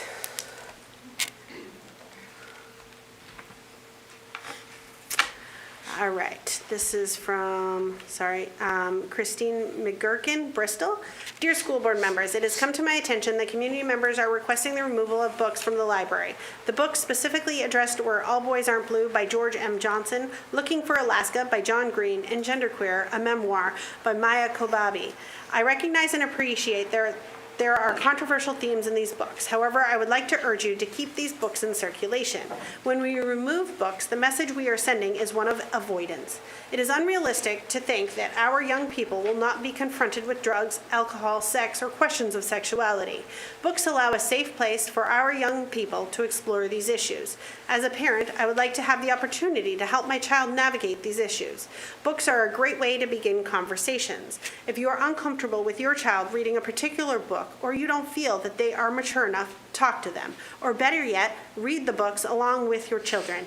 Answer questions they may have. Discuss your concerns with them. But please do not take away the rights of other parents and young people to have these opportunities for rich conversation and connection. Members of the school board, please keep the books stated above and other controversial books in circulation. Thank you for your time and consideration. Sorry, this one's going to be tricky. It's from Natalie Murphy, Mrs. Murphy. Can't get that out of my, it's Mrs. Murphy. Firstly, I would like to apologize for voicing my comments in an email rather than a letter, which would be more appropriate. Unfortunately, I was not aware of a discussion on library and classroom materials selection being on the agenda until this weekend. As a retired English teacher, and English department chair of 40 years until my retirement from the Newfound Area School District, and an adjunct professor for 5 years at Lakes Region Community College, a topic that relates in any way to the banning of books is of great importance to me. While this is hardly a new concern, books are currently being challenged at a rate not seen in recent history. Of course, there always have been questions about a particular book, but now it appears that there are efforts to remove sections of titles from the shelves, such as books dealing with LGBTQ topics or people of color. In schools, the goal is to create opportunities for students to expand their ideas and thoughts and to debate and challenge them in order to become lifelong learners and critical thinkers. Books inspire this. It is important for all students to see themselves represented in their reading. In addition, reading about different life experiences encourages empathy and tolerance. Too often, people will challenge a book, having read a passage without reading the entire book. Schools should not allow the freedom of thought to be censored. It is unfortunate that people so often ban books because they do not agree with what is written in those books or the ideas scare them, thus not allowing others to think for themselves. While parents may control what their own children read, they should not have the right to restrict the availability of books to others. It saddens me to think that I have felt the need to share these thoughts with the Newfound Area School District, a community with which I was so proud to have been associated. However, I remain confident that the Newfound Area School District will continue to actively make sure that students have the opportunities to expand their thinking. Natalie Murphy. All right, I have two more. Okay. This is from Kyle Masterson. Good afternoon. My name is Kyle Masterson. I'm a resident of New Hampton and have 2 children that attend schools in the Newfound Area School District. Please consider this email correspondence a submission for the public comment section of the upcoming school board meeting. I urge the board to prioritize the intellectual freedom of our students and resist any pressures to remove books from our school libraries. Our policy, IIAC, underscores the board's commitment to offering a diverse range of materials with various perspectives. I trust that the board will uphold this policy steadfastly. It's worth noting that our existing policies, IIAC-E and IIAC-R, provide avenues for families to address concerns they may have. Our school library collections are readily accessible online, and parents or guardians who wish to restrict their child's access to specific books can communicate directly with the school. Our library media center specialists select materials tailored to the appropriate age groups and consult professional review sources. It is crucial to recognize that allowing one parent's desire to limit their child's intellectual freedom should not impede upon the rights of other children. Should you desire to explore the topic of intellectual freedom further, I would recommend checking out the following resources: the New Hampshire School Library Media Association Information on Intellectual Freedom, American Library Association Office for Intellectual Freedom, ALA Intellectual Freedom Blog, School Library Journal. Thank you for your time and service to our students and communities. Kyle Masterson.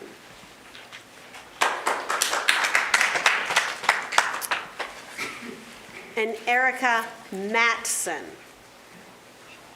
Sorry, I had to make sure I got the names. They were 2 different last names, so I wanted to make sure that was clear. Erica Matson from Bristol. First, I would like to express how disheartened I was reading Mr. Jolly's email to the community. It was filled with us versus them mentality and the analogies of warfare tactics. This is our school board and our community. The purpose of the school board is to support the district's mission to provide quality public education to the children whose families choose public school. They may be accountable to the taxpayers, but the priority should be the students' quality education and the support of our qualified and devoted educators. It is terrifying to me that a minority of disgruntled and vocal people may possibly have the power to influence our district in a way that the majority of families would not approve of. I'd like the newly elected representatives to keep in mind that the vast majority of SAU4 families actually did not get out and vote. Unfortunate, but true. They are at the busiest time in their lives. This is a discouraging fact, but I say to remind you that winning the vote of the retired conservative-leaning community members who do not have the kids in the school system actually does not award you a mandate. On the issue of pulling books from our high school library, I would never dare to tell another family what they cannot read. I also have never once restricted what my child may read at any age. Nothing in a book can harm you. A book can only broaden your mind, help you see outside your own experience, and help you to grow through acquired knowledge. A book can only make you more empathetic if you absorbed the story being told. And above all, every excerpt from a book has context around it that is required reading if one is to fully understand the messaging. I know my kids explored through books, and I never pried. They were developing their own minds and finding their paths. I am certain risque and steamy texts have passed through the household, and books describing the horrors of war and other human tragedies, and passages that likely were difficult and uncomfortable to read.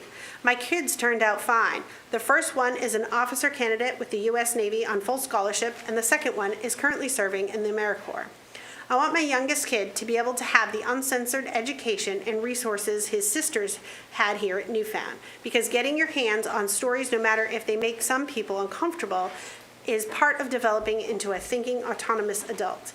I want the school board to know, without a doubt, that the majority of families support this district and are so grateful for the education our children are getting. We trust our educators. We know them personally. Their children sit at our dinner tables, and our kids have grown through the years together. The kids who come up through this school district have the most supportive, dedicated educators and community at large who genuinely care about them and want to see them healthy, growing, and succeeding.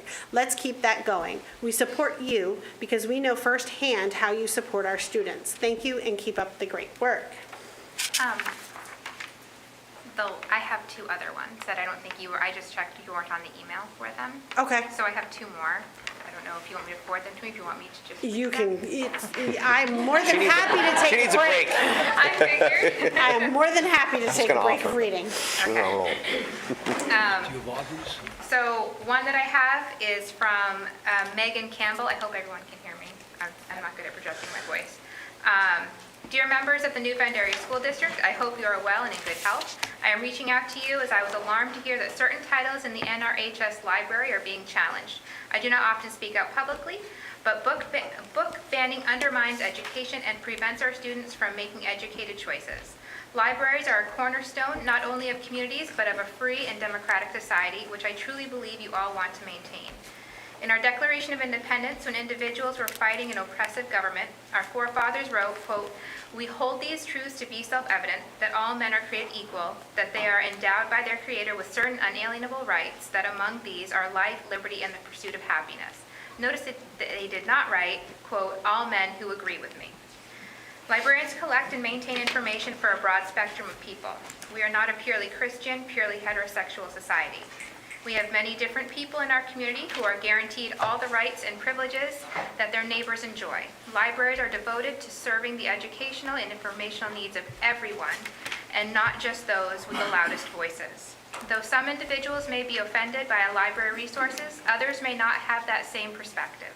And remember, just because a book is in the library doesn't mean that anyone is forced to read it. There are any number of books in a library that I personally would not choose to read, but I would never deny that right to others.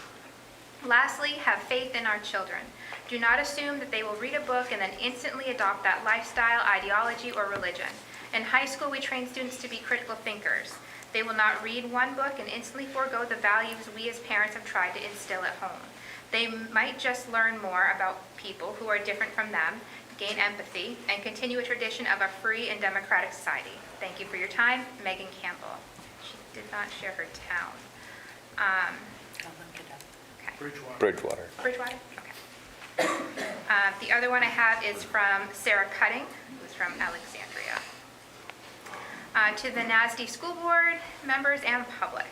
It has come to my attention that several novels, including Looking for Alaska by John Green, have recently been challenged in our community for the inclusion of sexually explicit scenes. I strongly urge you to keep these books available to students in our high school and to uphold the right of all young people in our community to read. The removal of these books from our shelves, which are so often the stories of LGBTQ+ and BIPOC authors, infers to our teens that they cannot be exposed to these communities. It criminalizes the identities of the people writing these books as well as the young people who share these identities. Let's be honest here. It's books that contain topics that are often uncomfortable to read and difficult to imagine, which are at the root of these challenges. In censoring these stories, we suppress young people's chances to be affirmed in their own uncomfortable and difficult life experiences. We disregard our teens' ability to see themselves and their experiences reflected in the stories they read. Reading a book about a gay character or healthy sex does not promote a teenager to experiment with their own sexual preferences or identity or take risks. Studies have concluded that reading about sex doesn't lead to sex. Reading about LGBTQ+ experiences doesn't convert someone to LGBTQ+ identities. Exposure to literature that covers the range of adolescent experiences, including healthy sex, is not dangerous. Consider this quote from the journal study, Putting the Comprehensive and Comprehensive Sexual Education, a review exploring young adult literature as a school-based intervention. Quote, 30 years of research supports the use of comprehensive sex education, finding that CSE reduces homophobia and homophobic bullying, increases understanding and appreciation of sexual and gender diversity, and improves knowledge about and decreases instances of intimate partner and domestic violence, among other social justice and health outcomes. Access to such YA literature that contains diverse representation and exposure to healthy scenes, even sexual ones, is therefore beneficial and necessary for our children in schools. However, there is abundant, reliable research that shows that what does influence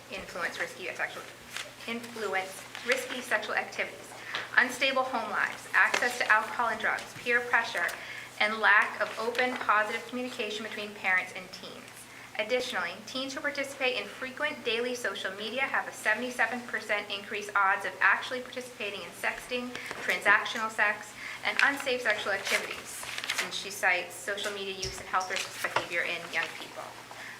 Books are not the problem. Let's instead focus on the real issues that matter. And by the way, Looking for Alaska has been checked out of the NRHS library 3 times in the past years. All Boys Aren't Blue has only been checked out 1 time in the past 2 years. These books are important for a very small population of students who choose to read them. And to ban such books would only close the door for our students' right to freedom of expression, which includes the right to read. I ask that you consider these points when book challenges arise. I urge you to ensure that the current newfound policies are followed and that books such as these remain in the NRHS library. In the words of Looking for Alaska author John Green, quote, if you have a worldview that can be undone with a novel, let me submit that the problem is not with the novel. Sincerely, Sarah Cutting, Alexandria.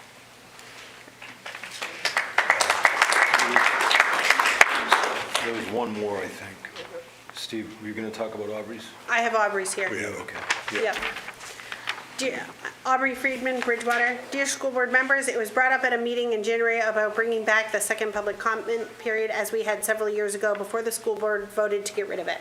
At the next school board meeting, the school board showed no interest whatsoever in bringing it back, and the only comment was from one school board member who said it wasn't necessary and members from the public could simply email the board if they had a comment. Now that we've had a partial changing of the guard, I would like to urge the board once again to bring back the second public comment period for the following reasons. It will show an interest by the school board in getting timely feedback from the public rather than a preference for curtailing public input. Once the current public comment section is over, for any school board discussion that develops afterwards, the public has to wait until the next school board meeting to make any comments. This discourages public input by design. Even when school board meetings are well attended, not that many members of the public actually speak during public comment, it is very unlikely that all those who spoke once are going to want to speak again. Another 15 or 20 minutes for a school board meeting, if that, aren't going to kill anyone. The 2 public comment periods we had until the COVID years worked just fine. No one from the public was complaining about them that I was aware of. To earn the respect of the members of the public that you represent, allowing and inviting more public comment would be a good step in the right direction. Thank you, Aubrey Friedman, Bridgewater. You can pass that to me. Thank you. Yep. You're welcome. Last chance for public comments.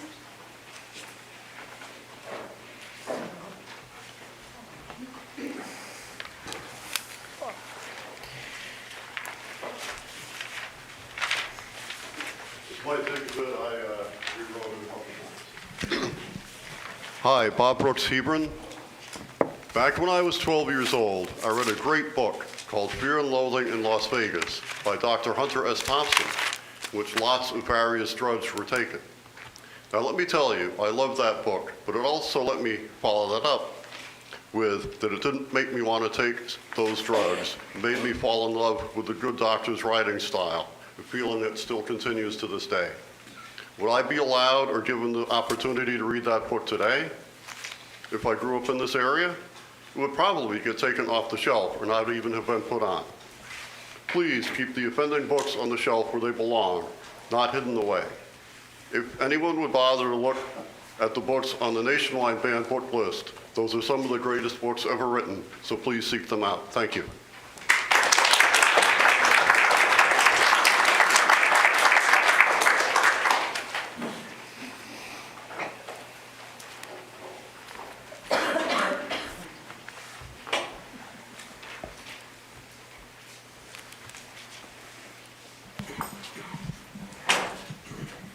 Not the tallest. Hi. Emily Kincaid, Bristol.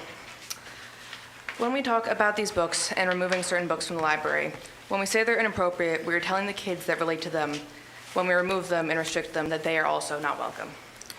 You can read through the challenge book lists and can see pretty easily which ones are being targeted. It's the ones with LGBTQ characters. It's the ones who have characters that they relate to, but they're told that they're inappropriate and they're not welcome.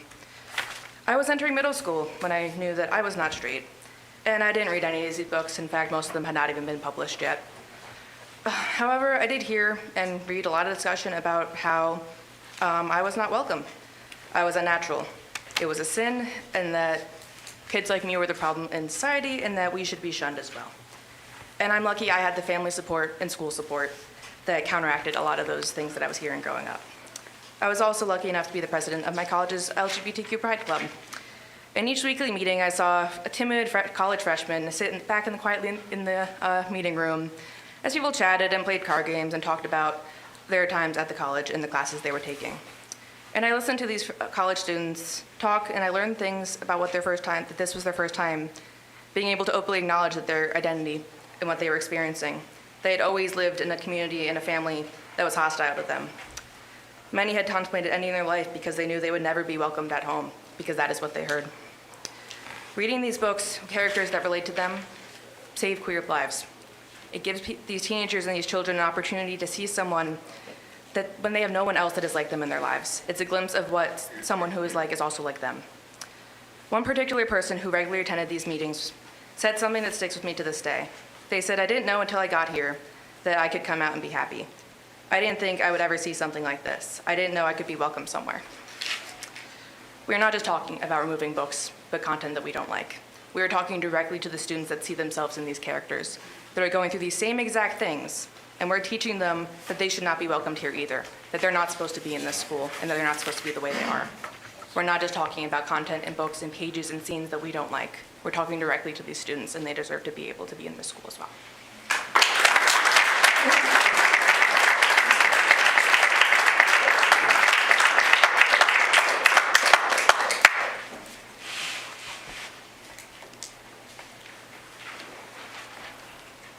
All right, seeing no further public comment, we will move on in the agenda.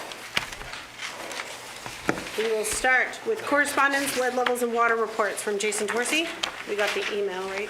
Yeah, the reports are in the packet that was sent out. By the way, I just want to, again, I said this several times, but you can get the same packet that the Board of Education gets in advance of the meeting if you want to see the items that are going to be discussed. The school board, not the Board of Education. Sorry about that, school board. I'm fine with school board, not board. Yep. Yes, used differently. So that you can sign up for that, or you can simply go to the agenda that's posted on the website and also see a link that'll get you that information. So one thing, part of the public disclosure that's in that packet is the reports that were sent out to regarding the lead levels in the 6 school buildings, and there are several that drinking fountains and other areas that didn't meet the standards, and the standards now are much stricter than they have been. So that information, I just want to make that public information, and again, we are taking steps to make sure that those faucets and areas of water that did not meet the standard are not available for students, staff, or anybody else to have access to. And again, if you want to see the individual reports, please go online to the link for tonight's board meeting, and you'll see that information. And I hoped that he'd be here tonight to share that. Unfortunately, he's not available. I have questions. Yes. From what I recall from the report, the lead levels were drastically changed. Correct. To a much lower level. Correct. So these are not situations that were any problem before this time. Correct. Was that changed due to a state law or a federal law? I don't know if it was state or federal, to be honest, Fran. Because they're not supposed to pass any expenses down to a local school district that they don't pay for. So if the state made those changes, we ought to be asking them, where's the money? Yep. That you're going to reimburse us for whatever cost we incur. Yeah, I know in the past there had been some for that. I don't know about this latest round, though. We can find out, though. Good point, Fran. Thank you. Yep.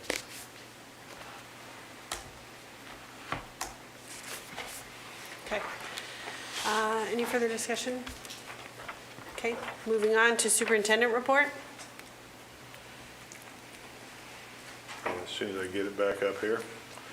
Okay, I did report at a previous meeting, we had a monitoring visit from the DOE. The purpose of this visit was to look at our federal fund programs, Title I, Title II, Title IV, Title V. Title I is a federal program that provides additional math and reading support for students. Title II is a grant fund that supports teacher education, teacher professional development. There's some other things you can do with it as well, but that's the biggest focus for it. Title IV is a federal grant that supports a variety of activities around safe and healthy schools, around innovative strategies, and just different things to support, again, innovative education programs especially. Title V is one that's pretty wide open, okay? So that's a quick thumbnail sketch of those programs, but the purpose of the visit was to look at, are we meeting the requirements? Are we, Title I, a biggie is parental involvement. Are we making sure that parents get the notifications that are required? Are we having parent nights? Are we posting certain information on our website, and so on? So just to report on that, the visit went really well. As they assured us, like all schools, we weren't perfect. We had some things to work on, some documents to provide, but all in all, it was a good, strong visit, and I'm pleased to report that the work in those areas has been good. And certainly when we get the final report and the recommendations they have for us, I'll report on that as well. After school program, that Project Promise is funded, is our after school program. It's funded by another federal grant, and we are up for renewal for another 5-year grant cycle. We have to apply for that again. So when I say renewal, it's a reapplication. We're not guaranteed anything. The rules have changed, and the rules keep changing a little bit more. I reported at a meeting some time ago that only sites with at least 50 students will be considered. So we consolidated our sites a bit to meet that requirement. Then we discovered also some other requirements that unfortunately are going to further narrow the schools that are eligible for that particular program. However, we do have some schools that are eligible. This high school is eligible for the program, provided we can come up with the 50 students. Bristol Elementary is eligible for the program as well, as is Danbury. And so we are proceeding with the grant process that would cover those schools, and then the board will, depending on what happens with that, that's something the board will certainly have to engage the community in terms of what the after-school programming will look like next year. Finally, some good budget news. Health insurance premiums are projection given to us by our health carrier Health Trust back in November was 16.4% increase. That had a major budgetary impact of over $400,000 on the budget that we had to present. The latest information they gave us, and I say only, I'm going to air quotes, 11% increase. Again, in quotes, air quotes, because it's still a significant increase in cost, but the fact that it's gone from over 16 to 11 will result in some budgetary savings, depending upon, as always, depending on who takes what and so on, but it'll be significant in the range of $100,000. That's for next year's budget, fiscal 25 budget. We did send out information to parents about the change in the calendar from last time, just as a reminder, due to the eclipse, and wanting to make sure we get kids home and get buses off the roads and those kinds of things when the eclipse begins. The April 8th or the April 8th eclipse day will be a early release and get kids home, and then we'll have a full day of school lit on Tuesday instead of the way it was. The change in the calendar, part of the last meeting, the new calendar is on the website for anybody's information. We have been working with UNH to get some eclipse glasses. We're still waiting for those to come through. Those will be a limited basis of those, but we're waiting to see what they get there. Meantime, I'd encourage people to be very careful with this, with your kids, and make sure that you understand fully that viewing the eclipse without special glasses is very dangerous. In other words, simple sunglasses won't cut it. More information to come on that. Right over here is Mika, and she's a school board rep, student rep of the school board, and I want to say a couple things. And again, I'm not targeting anybody, anything, but I was disappointed at our last meeting when Mika was speaking that people were saying things. I'm paid. If you want people to say things about me, that's fine. Your tax dollars are paying me. The school board, even, they're elected to represent you. Mika's doing this because she wants to be involved and she cares. And my disappointment that she had to listen to people making comments when she was presenting is only exceeded by disappointing myself that I didn't stop it.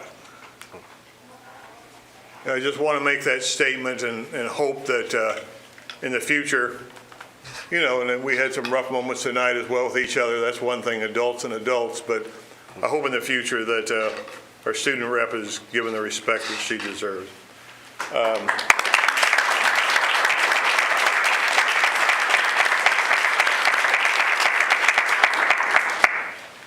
We don't tell her what to say. She's a representative of the students. We think that's important, and I think she does a fine job, and I'll close my comments with that. Thank you. So today was the second official week of spring sports practices. Every team is looking forward to the season. The weather obviously is making things very unpredictable for outdoor practices, but that's how it goes, I guess, in New England. Course selection has begun. Students, underclassmen now just have to look at their program of studies to choose all their courses for next year. And then Wednesday, there are going to be PSATs and SATs. One acts. They're going to state competition after being in top 3 at Kingswood. They're going to stay for 2 days, and during those 2 days they're going to perform, but they're also going to be in different acting workshops, and they're going to get a lot of constructive criticism from directors and stuff, and a lot of it's just going to be learning about not only how to become a better actor, but also stepping out of your comfort zone and doing things you're not would usually do. And then along with that, there's lots of opportunities to make new friends, and it's just super awesome that 1X kids are able to do that this year. Robotics, they're doing really awesome. They're still working and preparing for their district competition. Not a lot of improvements, just small stuff to make them more reliable and competitive. And now their season's starting to slow down. They're having fewer weekly meetings. Right now, they're 55th in the state, out of the entire state. Almost every school has a team. And the top 96 go to districts, so they're looking pretty good. On Wednesday, over 20 kids went to Boston to see the new Auschwitz exhibit. For those of you that don't know what Auschwitz it was Nazi Germany's largest and most lethal concentration camp and extermination camp. The 4 largest gas chambers could each hold 2,000 people at one time. There were between 1.1 and 1.5 million people that died there. The students walked around for over 2 hours and still weren't able to see everything. It was an international exhibit, which meant there were genuine artifacts from Europe of things like shoes, pajamas, not only from the men and women that were there, but also the children, like the pajama sets of the infants that were killed there. And then a lot of our trips to Boston are kind of difficult to organize because there aren't very many bus drivers that want to drive through Boston. So this trip, they had a volunteer bus driver who, after the students went in, it turned out the bus driver's mother, who is still alive, was a Holocaust survivor. That experience and that connection just hit so close to home. It was really meaningful, the students that were able to go. Auschwitz was the site of the final solution that was used by Nazi Germany's leaders like Hitler. Instead of trying to just put forward policies that aimed at encouraging or forcing people they didn't like Jewish people or gay people, to leave Germany and other parts of Europe. Instead, they decided to mass murder all of those people. That was their final solution. But that's skipping ahead. Instead, we can talk about the first solution that Nazi Germany and Hitler decided to do, which was burning and banning all books. Banning books limits people's access to information and ideas, which is a violation of fundamental rights to free speech. It restricts individuals' ability to seek out diverse perspectives and form their own opinions other than the ones that were being fed from at home or at school or by the media. Banning books is a form of censorship. It perpetuates a culture of fear and control where individuals may feel hesitant to express themselves or explore controversial topics. Banning books prevents important conversations from taking place. Instead of banning books, you can have an open dialogue about the content that your students are reading in the books and allow them to have a better understanding of different perspectives and foster empathy and tolerance for those kinds of scenarios that happen in those books. By banning certain books, we limit the opportunities for students to explore different ideas, cultures, and perspectives, which hinders their educational development. Banning books deprives individuals of the opportunity to engage with conflicting viewpoints and develop their analytical abilities. Hearing the word taxpayers should be allowed to have a say in this thing, it doesn't make sense. If your children are full-grown adults and if you don't have any family attending or soon to be attending this district, your opinions, your religious and moral values should not be affecting my education or my peers' freedom to access knowledge, information, and new ideas. Stop focusing on what you believe are inappropriate materials and content, and maybe instead take all that energy and focus on actually addressing issues like mental illness, drug use, and sexual abuse in our community. Just for a second, be so for real. Exposure to pornography starts in middle school. When your 12-year-old goes online on their phone or their computer or whatever and searches up Pornhub, it is not from reading a book in the library. When we're talking about banning books in the high school library because of 1 to 2 pages of sexual content, every high schooler in this building knows what sex is. Their friends have been having sex. Most of them, maybe have had sex. It doesn't make sense trying to censor that when there's no point in censoring it because it's happening in real life. Banning books does not only restrict individual freedoms, but it also hampers intellectual growth and societal progress. Again, it would be going backwards. It's essential to promote open access to information and foster an environment where diverse perspectives can be freely expressed and explored.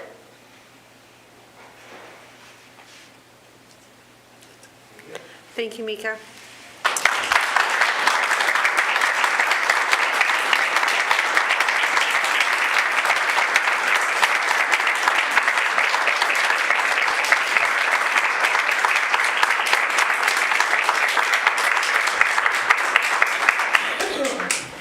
We will move on to the teacher representative report. Our report today comes from New Hampton Community School. In kindergarten, Mrs. Mancini, I apologize, kindergarten completed their Kings and Queens unit. They celebrated by being royalty for a day, including eating pies with blackbirds, wearing crowns, carrying scepters, listening to a live fiddler, and participating in a royal parade. Kindergarten students have been working on addition and subtraction word problems, as well as finding partner numbers to 10. During ELA, students are reading chapter books that include double letters, F, F, L, L, S, S, G, G, Z, Z, diagraphs, CK, CH, NG, TH, and SH, and consonant blends, SL, BL, ST, CL. They are currently in process of tracking the weather and recording their findings in a weather journal. In first grade, Mrs. Seavey's class, mathematicians in first grade have worked on measurement, data collection, and are moving deeper into place value. We are using math talk and vocabulary on a daily basis and diving deeper into abstract thinking and getting stuck and unstuck to solve problems. Our reading rock stars are knocking phonemic awareness out of the park. They are working with individual phonemes to combine and form words, blending sounds into words, and deleting and playing with sounds in spoken words. We are zooming through our skills readers and gaining more fluency and comprehension every day. First graders have become experts in learning about astronomy, the solar system, and the history of the Earth. We created our own constellations, listened to a story from an astronaut in space, designed our own modular solar system, and memorized various facts about the planets through music. In addition, we made 2D and 3D models of the layers of the Earth through sculpture and crafts. We studied dinosaurs, used our imagination to create our own dinosaur drawings, and gave details about their diet, physical features. In conclusion, they made fossils of various plants, animals, and shells. In Mrs. Adams' second grade class, I do not have notes, I apologize. In third grade, Mrs. Doucette's third graders have been busy mathematicians. We just completed our unit on finding the area of plane figures and have begun to delve into the concepts of fractions. In ELA, we have become experts on ancient Rome. Students enjoy taking a virtual field trip to Rome to visit the ancient Colosseum. Our current focus is on light and sound. Students are learning new vocabulary words such as transparent, translucent, opaque, concave, and convex through hands-on activities. STEM activities and science experiments have been a lot of fun as well. Students are currently conducting 2 different wonders: which bread will grow the most germs, and what happens to an eggshell when it's placed in white vinegar. Lastly, our entire class, along with family members, are enjoying our One Book, One School project, Wish Tree, by Catherine Applegate. In 4th grade, Mrs. Bisson's class have been immersed in cross-curricular learning this winter. We merged our ELA and science curriculum into an in-depth investigation into geology. Students read, wrote, observed, and conducted numerous hands-on experiments to deepen their understanding of the forces shaping the Earth. Fractions have been our focus in math recently. In addition to gaining a deeper understanding of fraction equivalencies, we have been delving into adding, subtracting, and multiplying fractions. Instead of using textbooks, we've been utilizing math-empowered strategies in small group collaborative work. To top off the winter, we studied snow science, animal adaptations, and more as a part of the National Forest Service Junior Snow Ranger program. A ranger came and taught us even more before conducting a small ceremony to give students their Junior Snow Ranger Award. Mrs. Fayez's class in 5th grade, the 5th graders are encompassing the spirit of the Renaissance. We have been artists, inventors, mathematicians, and philosophers. 5th graders have been exploring the Earth's systems and patterns, navigating water problems, and solutions in our world. We have identified the causes of drought on an island and have engineered our own saltwater filtration systems. In ELA, we partake in daily Socratic seminars discussing philosophical questions such as, what came first, the chicken or the egg? If a tree falls in the woods and no one's around, does it make a sound? And do we have free will? We have also practiced Renaissance artistic techniques such as mirror writing, creating detailed and realistic portraits and sculptures of our classmates, upside-down painting. We have been reading informational texts to answer questions about Renaissance inspiration, Renaissance art features, and ideal attributes of rulers during this time period. Students are beginning to write informational texts about a Renaissance historical figure of their choice. In math, we've been continuing our studies on fractions, moving to multiplication and division of fractions. We have also been working on organizing information to understand word problems and to use the proper order of operations. Thank you very much. All right, next, committee reports. I know there's going to be not a lot as we go through this because there hasn't been a lot of committee meetings due to voting and switchover of board members and things like that. So, budget committee? Have not met. Okay. Facilities? We discussed the Danbury Modular, so if you want more of an update, I can. I think we can move on. Okay. Policy committee, we haven't had a meeting, right? We have one scheduled. We have one scheduled in April. 17th? April 17th, I believe. Okay. Wellness committee? That was Britta. Yep, we've not had a meeting Okay. Building committee had a meeting today. How'd the building committee go? I know you were there, so I'm putting you on the spot, Fran. They did give a report on the latest engineering study on the site work, for the projected site that they're looking at, which is the existing track area, would be over $4 million just to do the site work. So that really was the extent of the discussion. There was some discussion about where we go in the future, we need to wait till May 14, what some of the options are. They're looking for some more direction from the board as to, do they continue on the path they're going, or do they need to look at other alternatives and options and so on. Okay. But kind of waiting until Hebron's vote. Kind of on a hold path. Yeah. Okay. Curriculum committee? We did have a meeting, and we'll be talking a little later in our agenda about it. Basically, we came up with the purposes, goals, and responsibility of that committee. Okay, perfect. Hill School District? Have not met. The House Bill 349 committee, the next one that I was on, we did receive a request from Eric Piper to set a meeting up, but I let him know that we hadn't assigned membership to our subcommittees yet, so there'll be more once that's settled tonight under new business. Okay.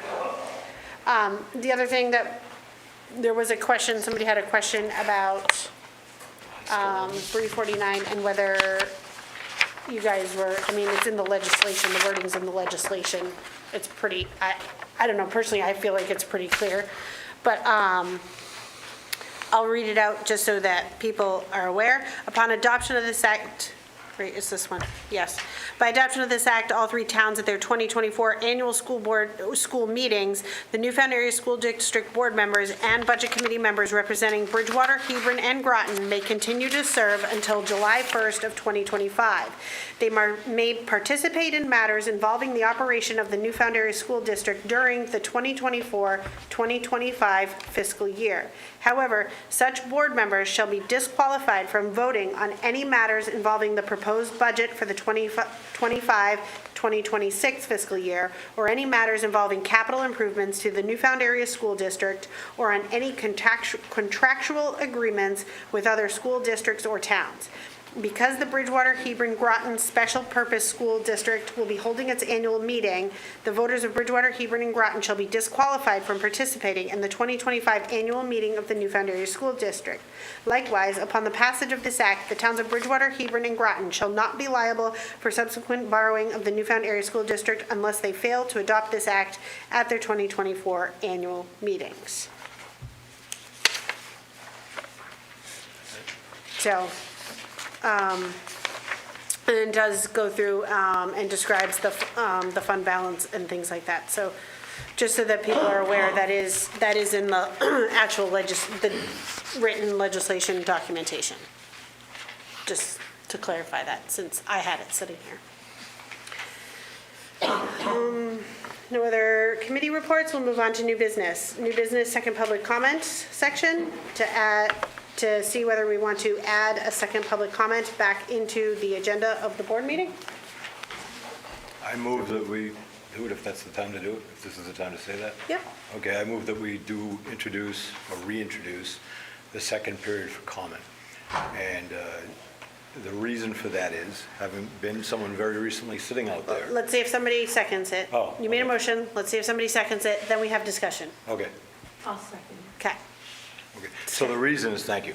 The reason is, there's a sentiment among the audience, I suspect, that they ask questions, some folks have left, but they ask questions and they don't think they're heard. And if we can find a way to have that initial public comment followed by our response, if we're able to. In some matters, we won't be able to.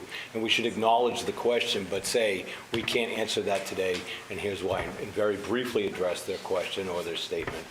And if possible, have them get an opportunity at the end of the meeting or later in the meeting to reply to our response. That way we have a full conversation about a given topic. And maybe we need to continue it into another meeting. But the public owns us. They own us. And they deserve an opportunity to control to a degree the tempo of the conversation. And my personal takeaway from November till now is that that hasn't been able to be accomplished because of the current structure. So if we could have this conversation, then allow them to respond to it, then I think some of the simmering will calm down. That's it. Other discussion? Yes. Since we have a motion on the floor, I seconded it. I think the important thing to remember is one of the reasons that because I was on the board when we discontinued the second comment, was that so much of it was repetitive. It was just another opportunity to re-say what we've already heard before. But I do agree that a lot of people get frustrated when they ask a question and they just are met with stone faces. So I think particularly, I always tried to answer whatever I could during board comments. Like one of the questions was, are you going to add more people to the board instead of it only being 4 when it goes, we don't face that until July of 25. But there is an RSA that says that you should have uneven numbers. So we probably will need to have a discussion about adding a person at large or something along that nature. If we have that information, we should give it instead of just putting them off like, well, the board hasn't discussed it. There are a lot of things that don't need a board discussion that just need somebody to answer the question if they know the answer. So I think that's the redeeming factor of why that second public comment is a good idea, because after they've heard us, and they can ask for clarification. I have a question. Yeah. Can we put guardrails in place for the second public Yeah, I comment was- session? So that we could limit it perhaps just to agenda items, limit it to 2 minutes instead of 5? And Are it we used to are we be, allowed to and do it, that? yes, because it used to be, Just in the spirit of not letting people, or not letting people, but discouraging repetition at the same over and over again. Right. Like Fran was saying. right, because people are just, right, that's exactly, I mean, I was on the board with Fran, and it was just, we were hearing, I mean, tonight's public comment went for over an hour. If we open it up for another 5 Sure, I minutes get to that. everybody, we're gonna be sitting here till midnight and way past my bedtime. If we- But if we could limit it So to if we like, ratchet it back to, say, 4 minutes on the initial, because if you go to the State House to testify, you got 3 minutes on a good day. So if we limited the public comment in the beginning so they can really get out what they have to say, and then on the back end limited to 2 or 3 I think there minutes. was a reason for 5 minutes. we have there is? to, There's a- yeah, because I believe. Yeah, it it's not an booted me off. arbitrary number. I'm pretty sure there was No, a reason. there's a reason why, I'm trying to, just a minute, I gotta reconnect. I'll give you that answer in a second. I believe, based on our public comment policy, which we can always look at, but with that being said, there was a specific I believe our public comment section states, wait a minute, I think it's going. It's just big. It's still saying I don't like you. That's what happens once it boots me off. It It wants just, to go to bed. now it's gonna take me a minute to look at the one I want.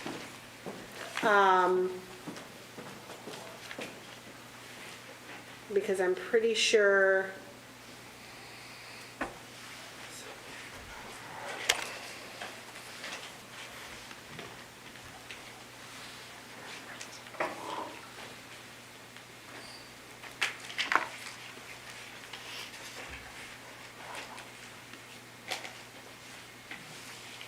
Well, the second comment isn't. Imagine if that question was a public comment, though, and we were sitting here trying to find the answer, right? I think that's kind of more the point, is that, like, some things are easier answered when you can pull up your computer and take the time to give a accurate answer to some of those things. And I know myself, procedurally, policy-wise, I mean, I'm a newbie on the board. It's my first year, and so I know there's stuff that I don't know.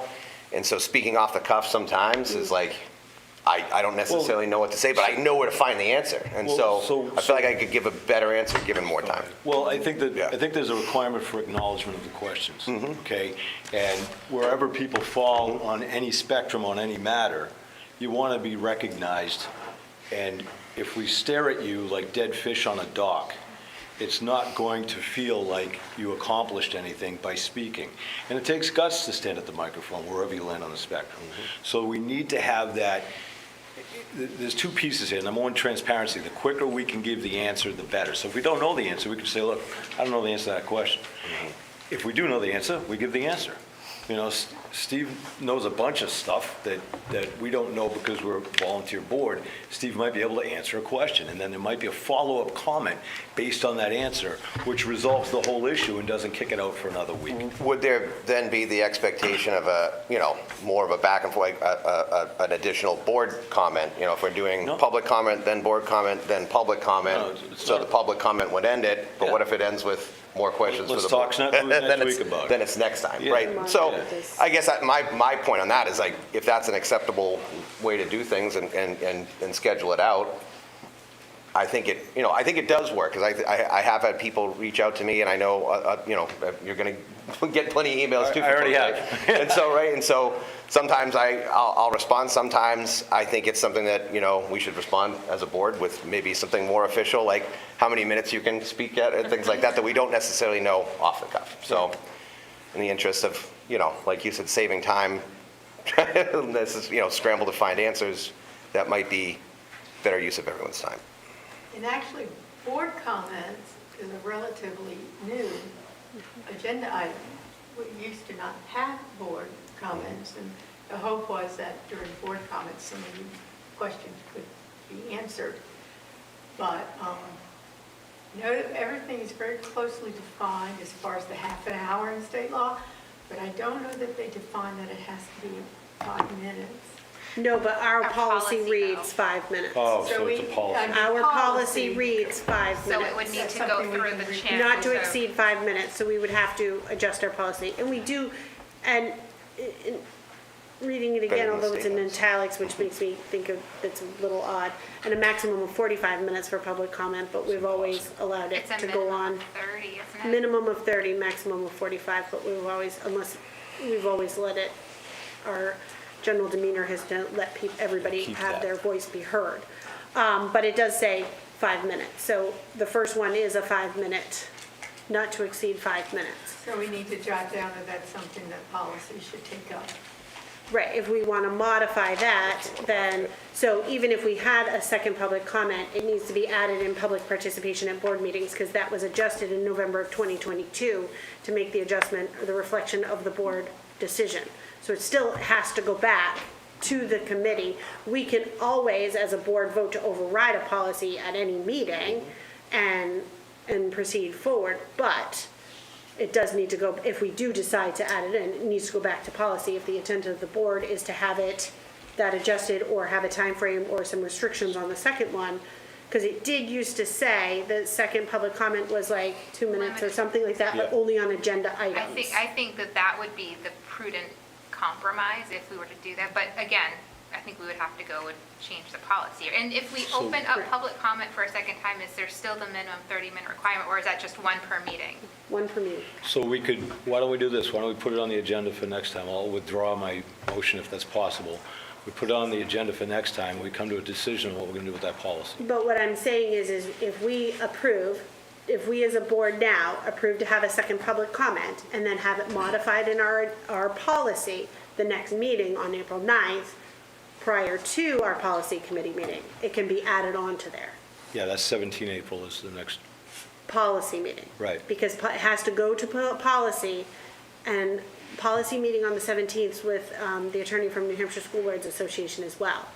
So lunch. what I'm saying is if we, the motion a second, if we pass it now, at our next meeting, we can put those standards in place. We Based can. on a board vote, we're deciding to what I'm saying is where we're deciding to override a policy, but to have the policy modified to how we want to operate as a board. Okay. Does that make sense? Yes, and that sounds accommodating, so let's, maybe, Okay.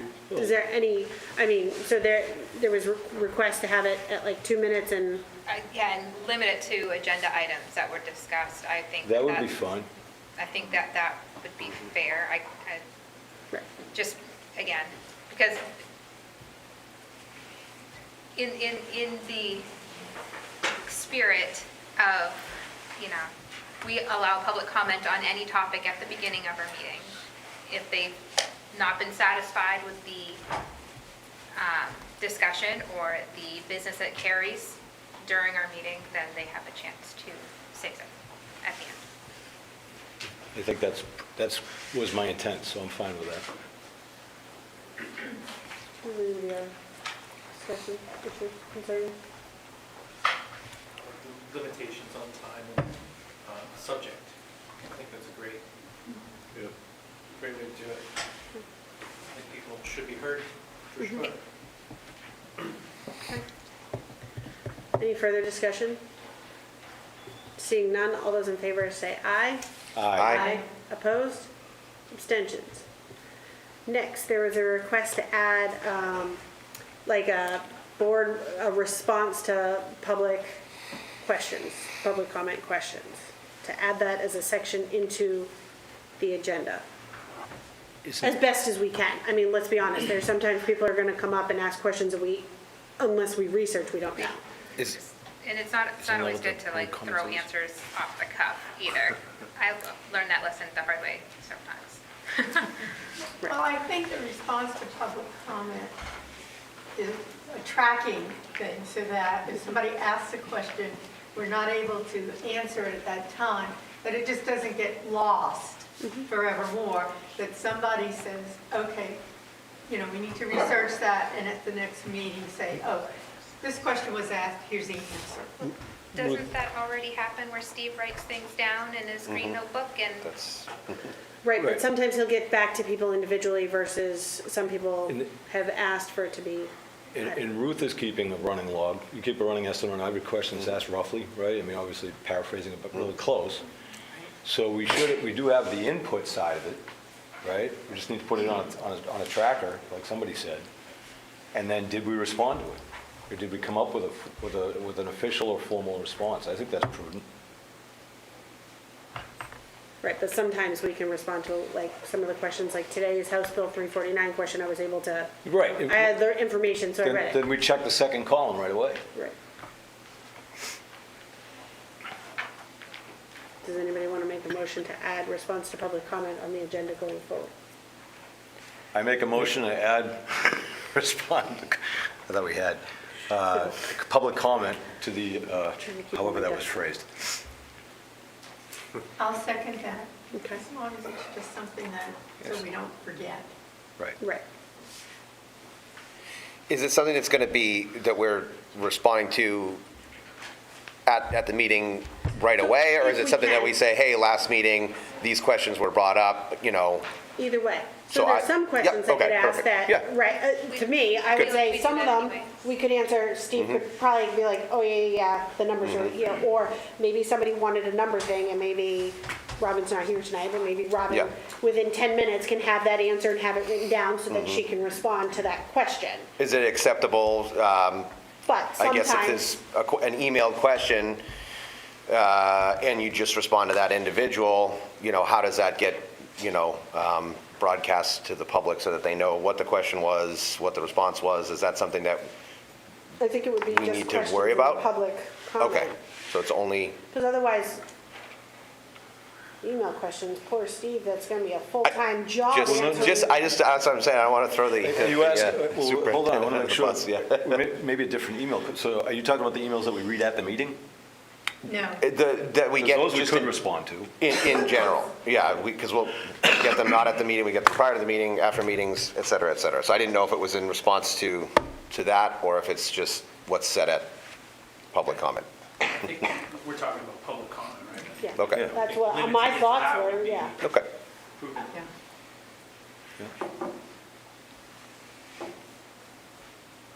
I feel like we kind of do that anyways.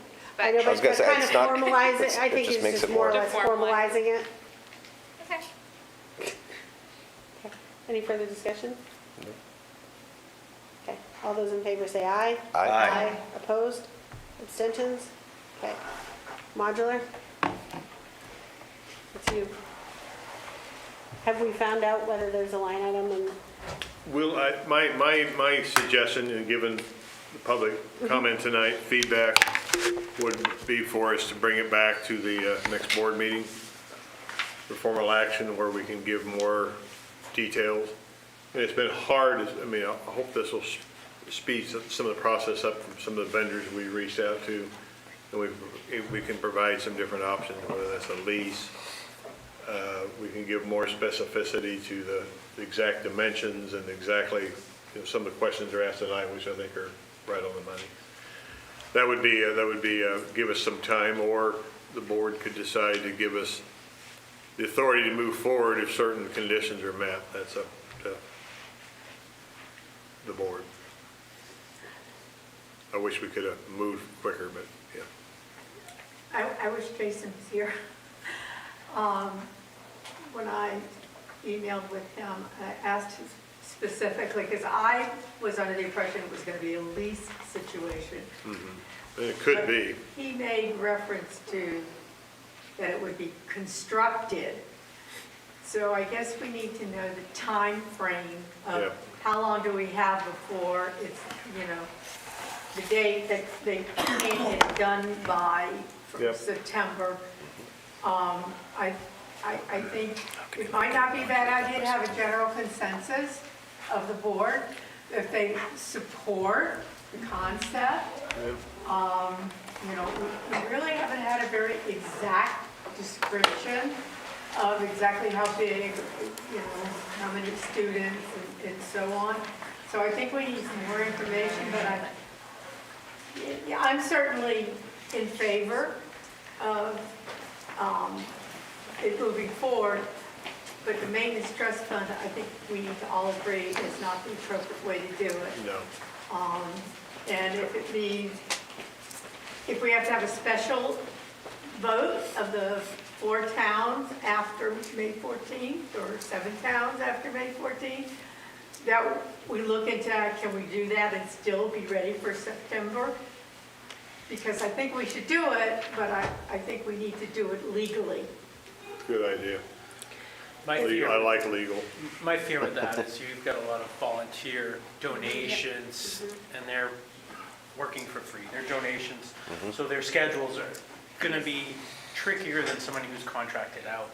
So that would be my fear, is that you're going to lose a few of those slots of time Because of the seasonality of some because of of their the trades. seasonality of the trades and work schedules. Yeah. Because even if it means we have to lease something, That's my only fear. because of the, in order to make it happen, because of it not being on the ballot and it being being brought to us, and that we could do it through the trust fund. Yes, Jack? I just want to echo Dominic's comments about honoring the efforts of the community.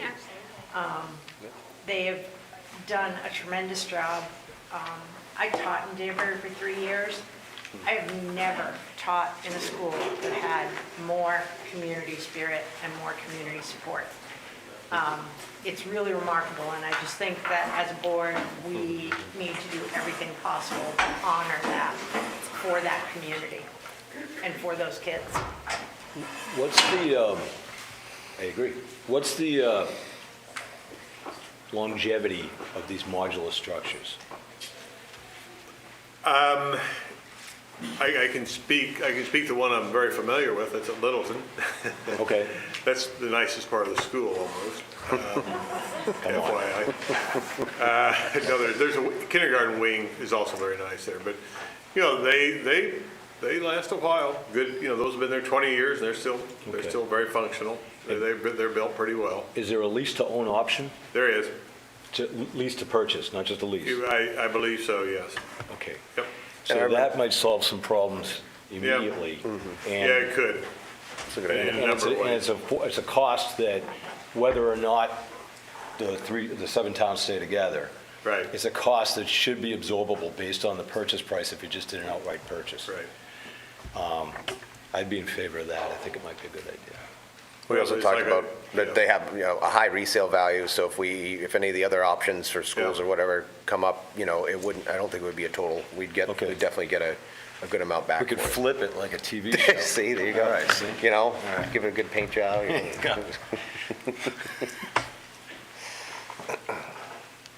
So, So do you need a motion? This is what I was gonna say, I make a motion to approve the modular for Danbury in a legal fashion.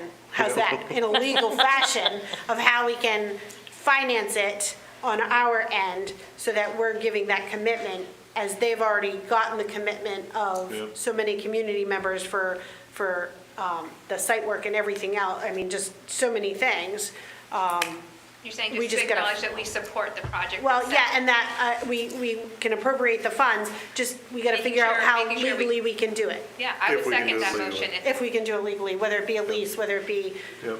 a special meeting, whatever we need to make happen. I would second that motion to do it pending due diligence, whatever you want to call it. Any further modular discussion? Okay. All those in favor say aye. Aye. Opposed? Abstentions? Get to work, legalese. Make it happen, So I do have- legalese. We will. Yeah, again, our exuberance early on overrode our due diligence, and we won't let that happen again, although exuberance is not going to go away. I think this is a great move and good for the kids and the people of Danbury and the greater good of the new family. Steve, can we put it on the agenda for next time and then have the numbers before then? It will have to be on the agenda, because we need to figure out how, where, How we're going to pay? how. But if we have that's not going to, If we could get that in advance, obviously it's public as well, but that way we have time to peruse it before we sit down. It will be part of the board packet if it's going to be on the Yeah. agenda next time. Yep. All right. Next meeting schedule, we all got meeting schedules in our packets. Of note, April 9th would be a Tuesday because there's April vacation, there's no second meeting. May's meeting was moved to the 20th, so it was after the Hebron vote. It was kind of, it would have been the Monday before the vote, which would have been a little kind of silly, because then our next meeting isn't until June 10th. Right. Because of Memorial Day, so Steve made that modification. June 10th, one meeting, and then nothing in July until August, so. And then standard meetings going for a couple Tuesdays because of holidays. Do we need to motion Yep, to approve we the have to schedule? I'll make move. a motion to approve the proposed calendar for school board meetings. Second. Okay, any discussion? Seeing none, all those in favor say aye. Aye. Opposed? Abstentions? Okay, nominations. You brought us some teacher Yeah. nominations? Yeah, we have two, The Committee assignments first. Oh, sorry, oh, yes, it is. my bad, Yep. sorry. Doing Thank the you. job, vice chair, keeping you on track. Yeah. Board committee assignments. I gave you out my board committee assignments. I can't find mine, but I passed it out to everybody. Mine is 3-hole punch. and Oh, yours, secured look at in you. my It's notebook. threefold. I have a wicked awesome filing system over here. It's called Organized Chaos. With the Wellness Committee being on hold per discussion with Steve until there's more definition of the Wellness Committee Correct. in regards to policy. So that'll have to go through policy first and then Correct. fix that. So, any issues, concerns, clarifications? Everybody good? I need a motion to accept the committee assignments for 24-25. So moved. Second? Jen? Okay, any further discussion? Seeing none, all those in favor say aye. Aye. Opposed? Abstentions? Okay. Last meeting, Steve, before I forget, we had asked for a policy committee sooner. That's why we did assignments now than the 17th. Correct. Just because, and now we'll put the public comment on board meeting. We'll look at that one too, just to remind you. Okay, next, nominations. Nominations, couple tonight. We'll bring all nominations to the next meeting, but we need to move on a couple because of changes in jobs and so forth for next year. So the first nomination I'm bringing to the board is Jessica Rominger, a science teacher at the middle school. Jessica's been serving as a teacher this year for another teacher, and that teacher has since resigned and won't be coming back. So we're nominating her for that permanent position going forward. You want the other one? Yeah, we'll do it. Yeah, we'll do them both. Okay. Erin Ingmason, again, at the middle school as math interventionist. Erin has been funded through the ESSER 3 fund this year. And the nomination is to change that. Obviously, ESSER 3 is going away, but to change that position to being a general fund funded position going forward. And the funding for that comes from the budget, and specifically, in full transparency, specifically for the position that was budgeted for world languages. And I'll speak to that just a little bit. In a year or so of advertising for world language teacher has failed to materialize a candidate. And the second piece of this is not that we at some point can't go back and look for funding in the future, that position, but second piece of this is that I think it's a well-stated goal of the district as a whole to improve student performance in all areas. It's a well-stated goal, and it's been many times articulated by our community, the desire for us to improve mathematics performance. And frankly, Erin has shown this year an ability to do just that with the work that she's done. And so with that, I bring her for a nomination for next year as math interventionist. I'll move for nominations for both Jessica and Aaron. Second. Okay, any further discussion? No, I just want to say thank you to both of them. Emmett's a big fan of both of you, so. Yes, same. Thank you for coming. No further discussion. All those in favor say aye. Aye. Opposed? Abstentions? Congratulations, ladies.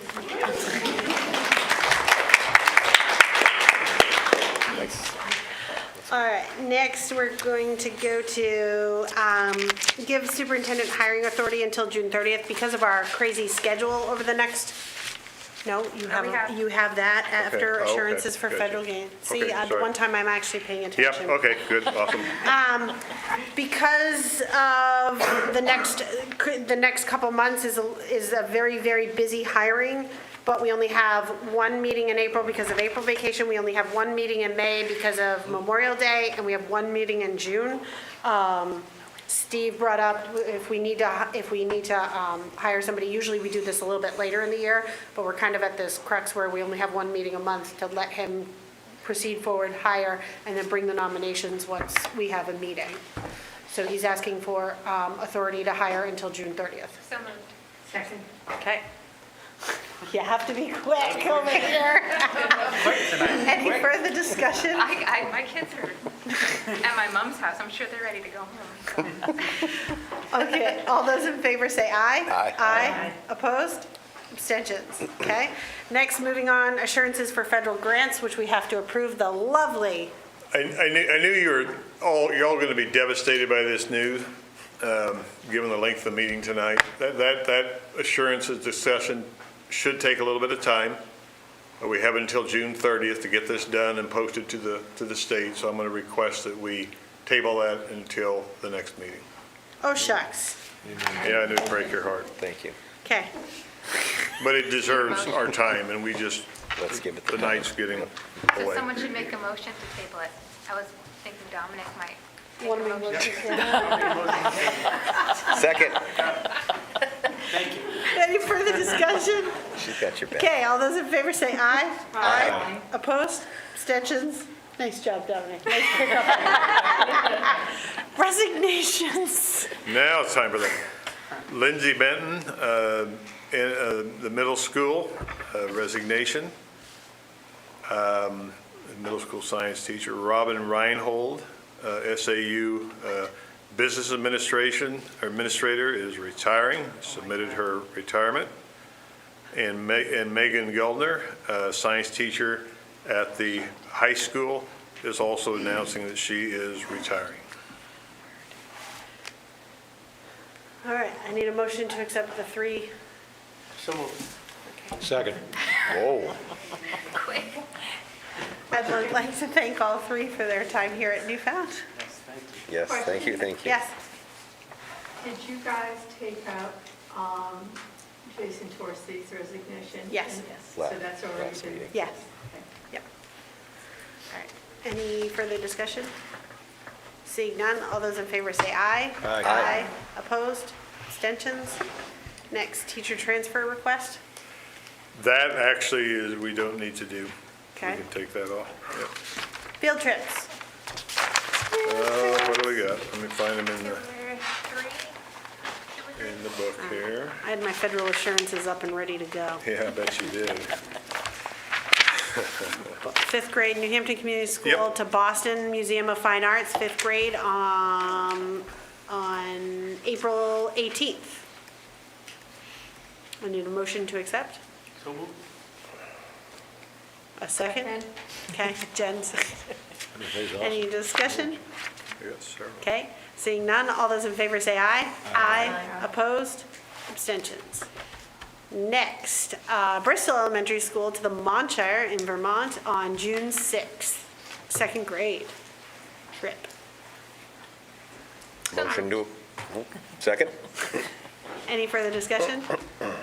Seeing none, all those in favor say aye. Aye. Opposed? Abstentions? Okay. Next, robotics team, this is an anticipated field trip, from the robotics team at the high school, April 3rd through April 6th for the district championship competition. I will move to approve that field trip. Second. Okay. Because it sounds like they're in pretty good standings from Yes, I Mika's think it's report, more than so- anticipated, yeah. Let's get ready. Yes.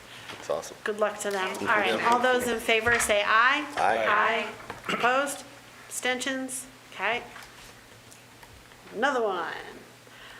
The high school going to Cambridge, Mass for the American Repertory Theater on June 12th. So moved. Second. Okay. Any further discussion? Seeing none, all those in favor say aye. Aye. Opposed? I don't know, I'm tired. You seconded the motion for the field trip. Oh, I I warned you it was going to be a long one. Okay, all those in favor say aye. Aye. Opposed? Abstentions? Okay, moving on. That's the last field trip. Next, policies for second read, JLCJ, concussion protocol, and JFCM, student acceptable use of ICT. I need a motion to move for second read. So moved. I'll second. Okay. Any further discussion on those two policies? Seeing none, all those in favor say aye. Aye. Aye. Opposed? Abstentions? I abstain, I don't know what it's about. Okay. You abstain, Bill? Yep. Yeah, Okay. thank you. Next, curriculum committee, purpose, goals, and responsibilities. Would you like me to read that? You got it, it's all you. So the purpose of the curriculum committee, the purpose of the NASD curriculum committee is to generate curriculum-related recommendations to the NASD school board, thereby addressing learning and education needs on behalf of the stakeholders, families, learners, educators, community, and the school board. The goals: improve transparency of curriculum to all stakeholders, establish and review curriculum cycle, review school board policy related to curriculum and communication regarding curriculum as an avenue for caregiver feedback and/or concerns. Establish committee's role around the introduction, adoption of new curriculum. Support authentic learning and best student outcomes. Promote teacher efficacy and our responsibilities. Safeguard curriculum policy and review any new or amended board policies around curriculum. Monitor curriculum review process. Review and recommend purpose changes to curriculum and graduation requirements. Ensure communication to stakeholders around new curriculum or curriculum changes.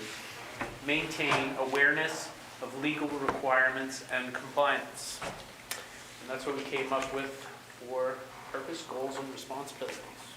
Awesome. Love I'll it. move to accept that. Second. Everybody's getting tired. We're all a little punchy, I think. Any further discussion? Seeing none, all those in favor say aye. Aye. Opposed? Abstentions? Okay. Next, we're going to review and discuss the policies IIAC-E, IGE-F, and IIAC. They were all given to us in our packets.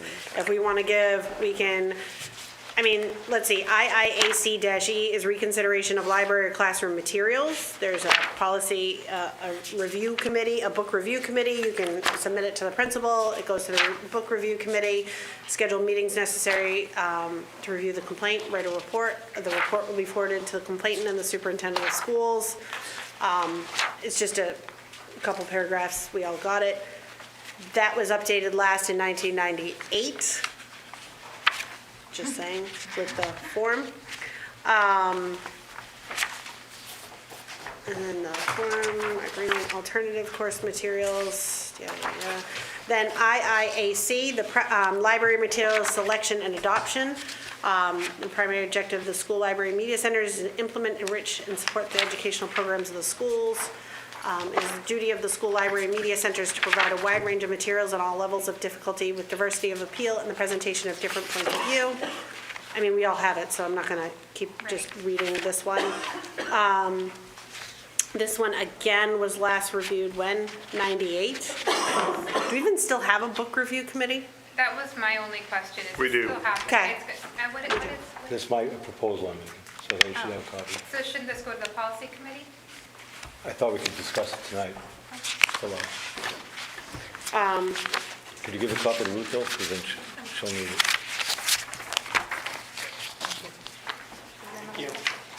Sorry, I totally buzzed through IGE-F, which is the parent guardian objective to specific course material.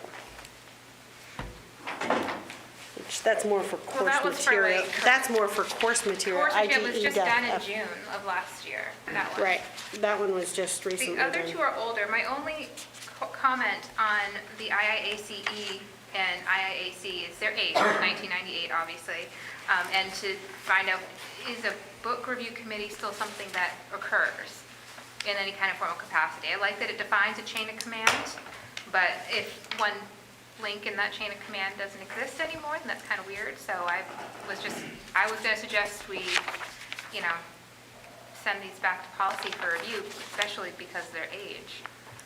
Right, and we need to see if, well, Will Phillips is there on April 17th, I mean, Right, so I what mean, does the from- school board association say about these things? I mean, who's on this committee and what do they use as a basis of review? well, that's why we're doing the major policy review. That's why Will Phillips is coming April 17th. We've been on that policy review schedule for him since 2020 to try to get rid of some policies, clean up the policies, look at our older policies, see whether there's things missing, where are we slacking, we've never reviewed it. Has there really been an update? Has there not been an update? Has it just gotten brushed by the wayside? Right. That was the whole thoughts and process behind having the School Boards Association sit down with us and do a full policy review, looking at literally every one of our policies. Sue has spent hours and hours going through these policies and cross-referencing them to the School Boards Association letters, because sometimes ours are a little bit off from their letters. Well, I agree that we obviously need to have a policy review. However, I guess my question is, under that language, it says that at any time, certain books could either remain or, in the judgment of the three members, I assume, could pull them or put further restrictions on them while the policy is being reviewed. I think we have had enough questions about three books in particular. I would like to point out a review of those books as to age appropriateness. One is 17 years plus, the other is 18 years plus. Since they're in a high school library that ninth graders have access to, which could be as young as 14 years old, I think that reason alone triggers that they at the very least be pulled and be behind the desk and have to be checked out rather than sitting out on an open shelf where a 14-year-old could go get these books and sit, not even check them out, but read sections of it. So I think whatever we need to do to establish the treatment of these books in the short term, we should take a position on. Who purchased it? Oh, sorry, go ahead. I was going to say, I think these books got taken out twice in 2 years, so I don't know, pulling them. Yeah, but now they're famous. They've been famous. They won awards. They won awards, so they were already famous. I remember when I was in high school, the big thing was waiting for when Brides magazine came out every month, so we could read the sections where they gave advice about the wedding night. But this is a whole new ballgame, so I think we need to do something. We can't ignore the people that have filed under the existing policy request a review, that we need to take action for the procedure that's outlined under existing policies. Has anybody ever filed anything? We do have. It would have been through the book review committee, not us anyhow. We do We don't have purview over that, right? Until it reaches that link in the chain of command. Yep. So, I mean, I think that's where we're wanting direction from the board. If we go ahead and move forward with a policy that exists, then that's what we'll do. So, I passed this around, everybody's got it, my name's not on it, I sent it to Staples, and this is what I got back, so I don't know what happened, but anyway, here it is. So this is a proposal, I'll just read it, and then we can make a motion, discuss whatever, if anybody wants to second it. But I want to point out a couple of things specifically on these books. Nobody's trying to ban anything, so let's please remove that from the vernacular, if only to keep things from effervescing like they've been doing. There is no effort for a book ban. The effort is to create an environment where age-appropriate material is offered to the kids whose parents want it for them. That's it. And so there's a couple of things that support the parents who are in favor of these books. The thing that supports those parents the most is the same thing that supports the parents like myself as a parent, not in this district, but as a parent, that do not feel that these books are appropriate.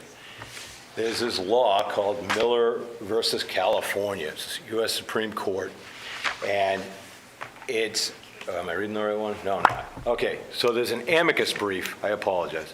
There's an amicus brief, which is a friend of the court brief, which means it's an unbiased opinion that went to the U.S. Supreme Court.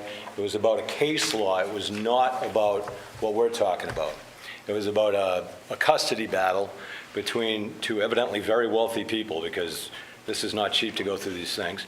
And it says that parents are the final arbiters of what's appropriate for their child. That's it. Now, we can say that the state has a say in it, but we don't. Okay, the state may have rules around that, but at the end of the day, the U.S. Supreme Court wins. And so it says that the court has to, so this is an amicus brief related to Kelly Rutan versus John Tyler Rutan against the custody battle, but the law is still the law, and the court has determined, and I'm quoting here from this amicus brief, the court has determined that parents have a fundamental right to direct the care, custody, and control of their children. This court also has, I kept highlighting, determined that the government shall not interfere with this right unless and until a parent is proven unfit. So that's the end of whether or not it's right for you to want your kids to have this material. I may not agree with the material that you want your kids to have. I go to MYOB point at that point. It's your business what you do with your kid until it comes into a public setting. And so the proposal I have, and I want to point out there was they've left, but there were some folks in the room that were concerned about the First Amendment. The First Amendment does not protect obscene literature. That's the Miller test. Okay? So obscene material is not protected under the first right. It's just not. And that goes back to 1925. Okay? So it's pretty well established. There's question as to at what point, and this is what keeps coming back in all these cases, at what point does material become deemed obscene? Now, two of the factors out of the three, it's a three-part test, are met when we look at the material itself. One is there lewdness or sexual acts in the material? And the answer is those chapters that were read or those verses that were read, however you want to describe it, yeah, it's pretty graphic stuff. It would be described as lewd. Whether or not you think it's offensive, it's described as lewd. That's the definition. It's not We're not trying to have an argument over whether or not it's appropriate. The other part is it being presented to a minor, which makes it more strict? Let me get to my thing.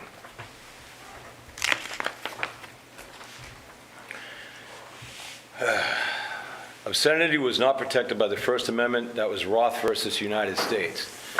The litmus test for obscenity, according to the U.S. court when it comes to children, so we're talking people under 18, age of majority in the state is 18. Harmful materials for minors include any communication consisting of nudity, sex, excretion, that one appeals to the prurient interests of minors.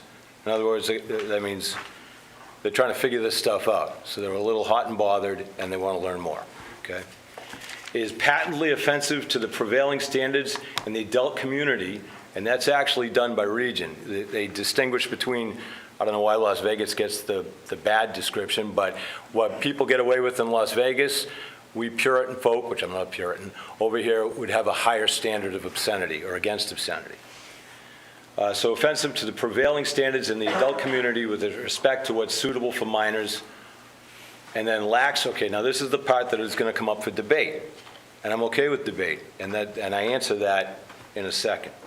Lacks serious, and I think that you could take a lot of the salacious material out of these books, and maybe you get the same effect that you're looking for, where you want children who are of an alternate persuasion than the majority of kids to not feel excluded.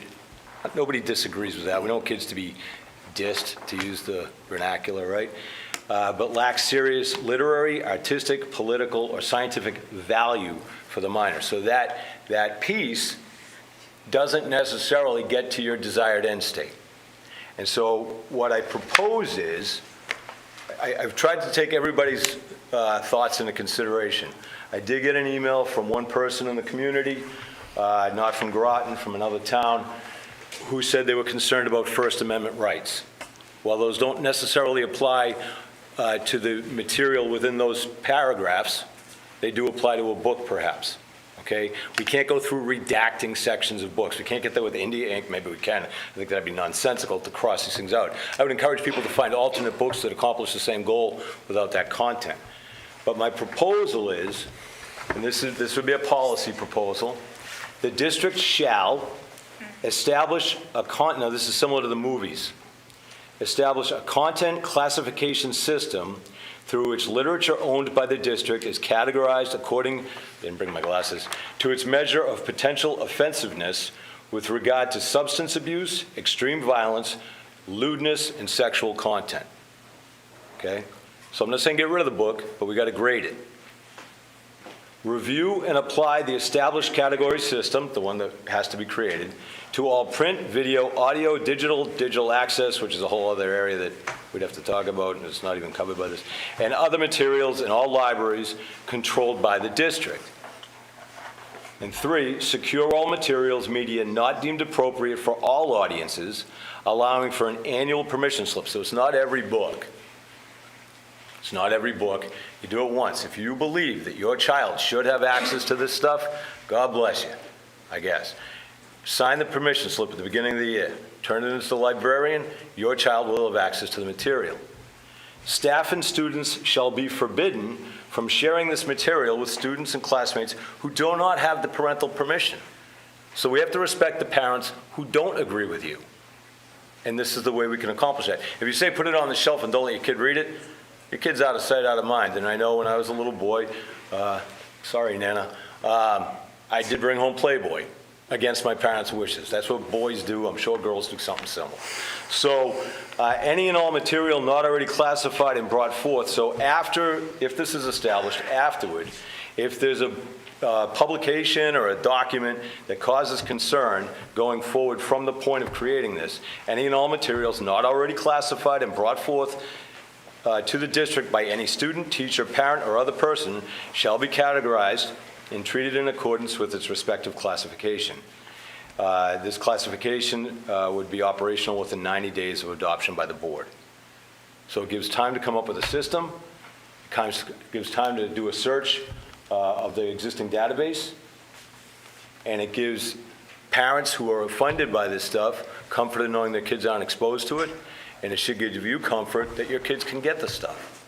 And that should be the end of it. We can go on to things like football. So I move we adopt this if it's possible to do it today, or I accept the idea of pushing it out to next week, next meeting. You can bring it to policy committee. Well, we already talked about It all one. has to go to policy committee. Policy changes, yes, we can override policies, but they need to go to policy committee for review. Somebody wants to override this policy and put your policy in place, that's fine, Yeah, because that would get the ball rolling. So I move that. okay? There's no reason not to. That's your feeling and that's your belief. That's It fine. is. If there's a second, that's fine, otherwise it's dead on the floor. Could I just add something? First of all, the first rule of making rules is that if you can't enforce them, you don't make them. Thank you. And there's absolutely no way to enforce whether kid A who has permission shares it with kid B who doesn't. Right. Absolutely none. Secondly, in my experience as a middle school teacher, where I had students reading books of their choice, and reading them, you read 20 minutes a night, you spent another 10 minutes writing me a letter about what you read, and then you had a due date to turn it in, and then I responded in writing to all the kids. Shit ton of work. But it was worth it, because I got to know kids. There was a book on my shelf. Point of order. Discussion is not proper unless the motion was seconded. I've asked 3 times for a second. I will second it, so Jen Okay. can continue. Okay. There was a book on my shelf. It's a series of books. There were 4 of them in the series called The Sisterhood of the Traveling Pants. If you haven't read it, I recommend it highly. Fabulous series about these 4 girls who have grown up together and are now in high school. Their moms met in birthing class or kiddie group or whatever. And they find this mystical pair of pants that fits all of them, even though their body types are all completely different. It's fantastic. It's about making choices, it's about friendship, it's about loyalty. And one of the girls, who doesn't have a mom and is a little bit of a wild child, goes away to a summer camp and ends up losing her virginity. So I have 3 girls who pick this book. I call all their parents and I say, this is a great book about friendship.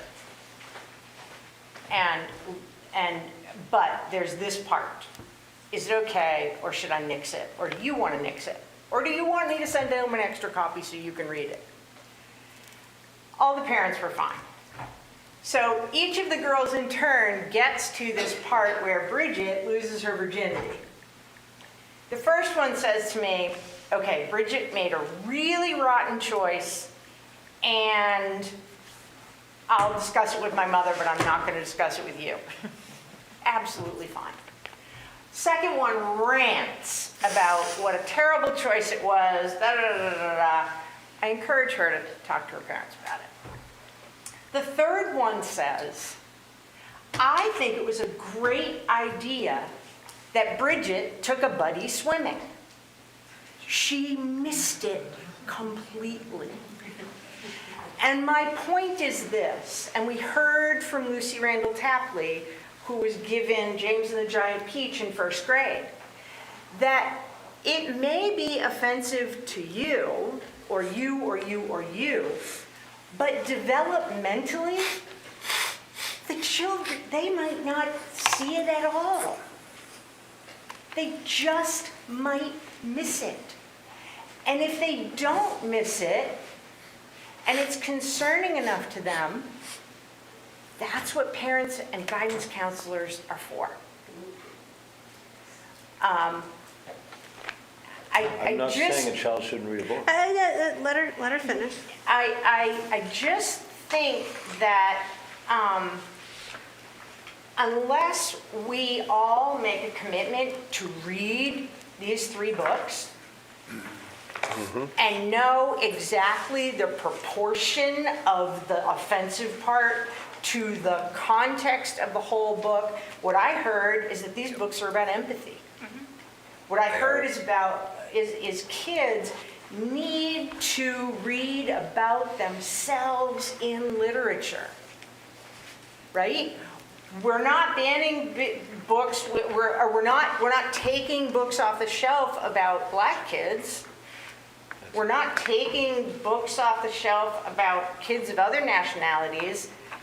Why are we singling out this? Because a portion of it, and from what I understand, I have not read the books, but from what I understand, a very small portion is offensive.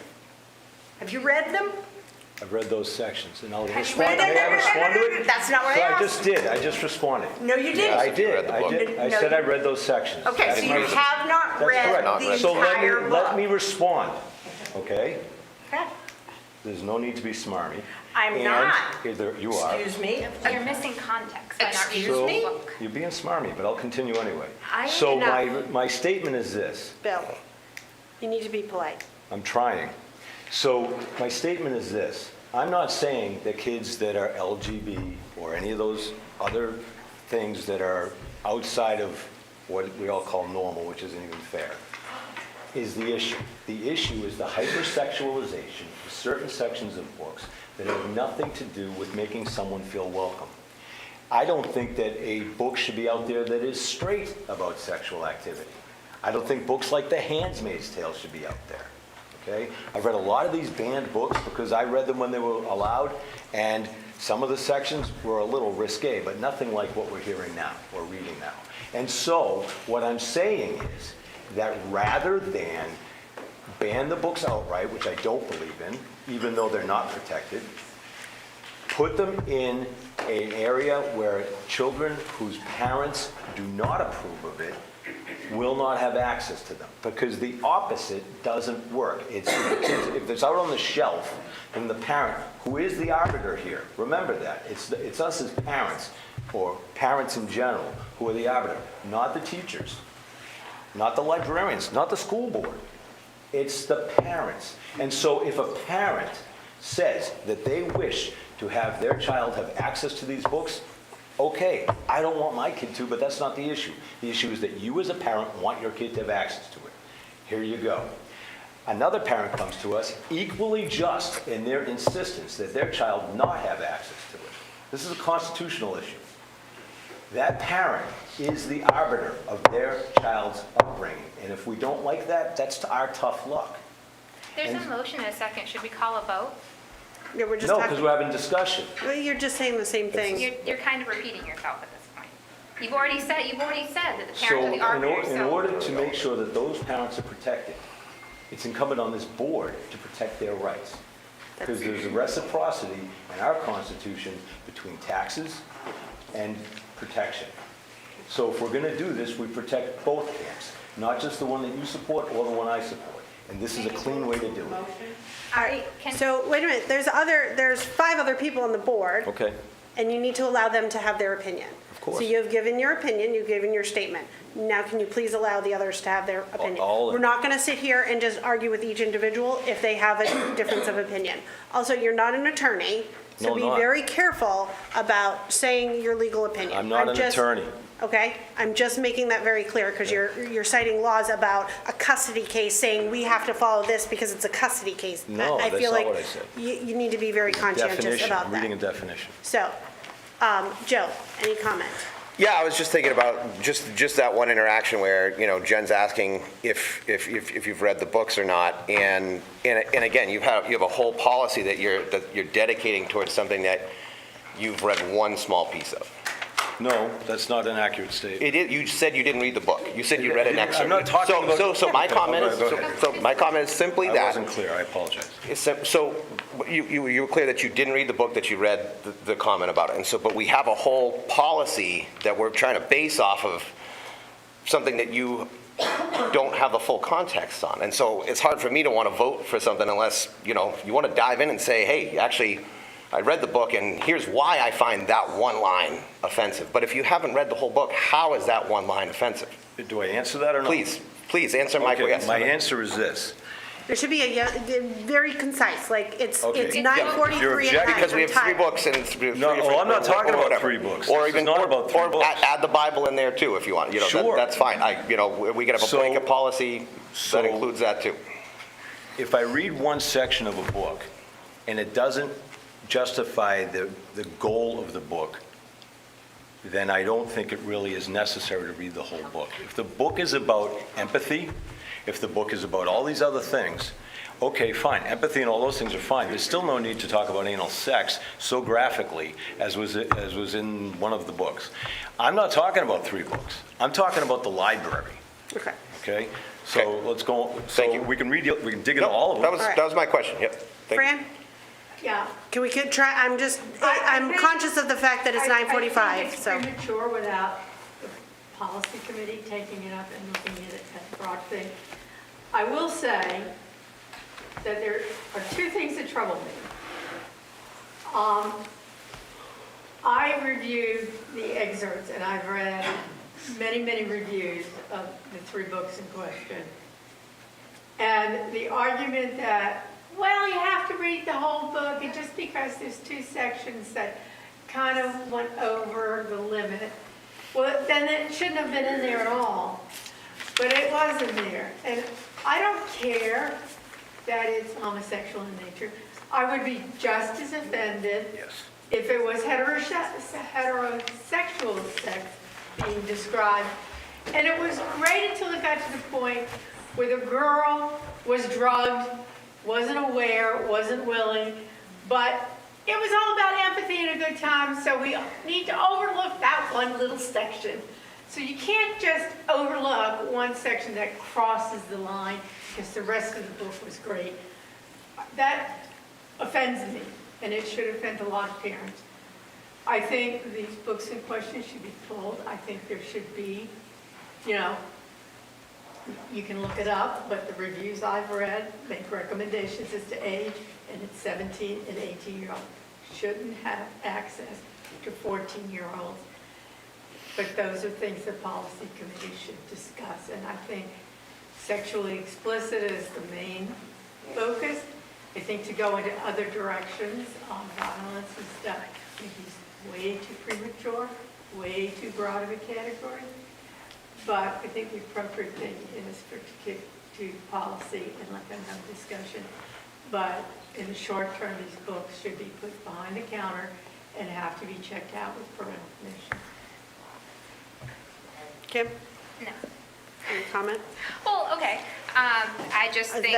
I'm just commenting about the motion on the floor, that's all. That's fine. That's fine. I'm not going to go into it again. I don't believe we should be pulling these books. I don't think we have the purview to pull these books at this point. We have a policy in place as it stands. No, I'm Okay. Dominic? I'd like to move it to a vote. Yeah. That's the one. Personally, I think the policy we have needs to be updated. It's been since '98. Sure. Let's be honest, that's a little while ago. Makes me, no, the first motion has to be voted on first. I think we walk ourselves a very fine line, and it's very squeaky, and I'm sorry, though, but I don't agree with what you've requested of us for a policy. I don't agree with it. I think it's you're pretty much going to have a full-time employee policing students, running around saying, what book do you have? What do you have? What do you have? Oh, that person can't see it. You can't, what, you can't, you can't. That's not what it says. This is my interpretation of it. interpretation. I have my beliefs and my interpretation of it, and I can interpret it any way I want, up, down, sideways, or backwards. So please allow me to say my piece. So I do not agree with it, because you're going to say substance abuse, any violence, lewdness, sexual conduct. Where do you draw the line? So pretty much I could go in there and probably find a line in half of those books of something in your list. Therefore, so what are we going to do? Lock and key our library? I mean, let's be honest, in the past month, how many books have really been checked out of the library? I'm gonna guess to you, a handful. My kids have never brought home a library book from the middle school library. Let me be honest. Do I supply them with a bunch of different books that I try to encourage them to read? Yeah. But they've never checked out a library book at the library in the middle school. I'll be honest, in the elementary school, all the time. Once they hit middle school, they've got way too much else going on to worry about going to the library and checking out a book. I mean, I'll be honest with you, I can probably count on the hands how many books I probably checked out of that library right there 25 years ago. Well, 27 years ago. I can probably tell you what books I picked out. Was I going and looking for books that are the inappropriate books? Was there a laugh and a giggle? Yes. But I don't think that this is a policy that is operationally, in and of itself, going to work. You're saying... Table it. Please let me have my opinion. I've let everybody else speak. I would like to say my piece and my opinion. And I think staff and students shall be, we have the shall be forbidden from sharing this material and media with students or classmates. I mean, you're gonna have a full-time person trying to just do that. And then establishing a content classification system of whether this has this one line in it or that one line. I just think there would have to be like a full-time, all print, video, audio, digital access. I mean, you may as well check all their cell phones at the door because they have access to everything. We shouldn't have them in the school anyway.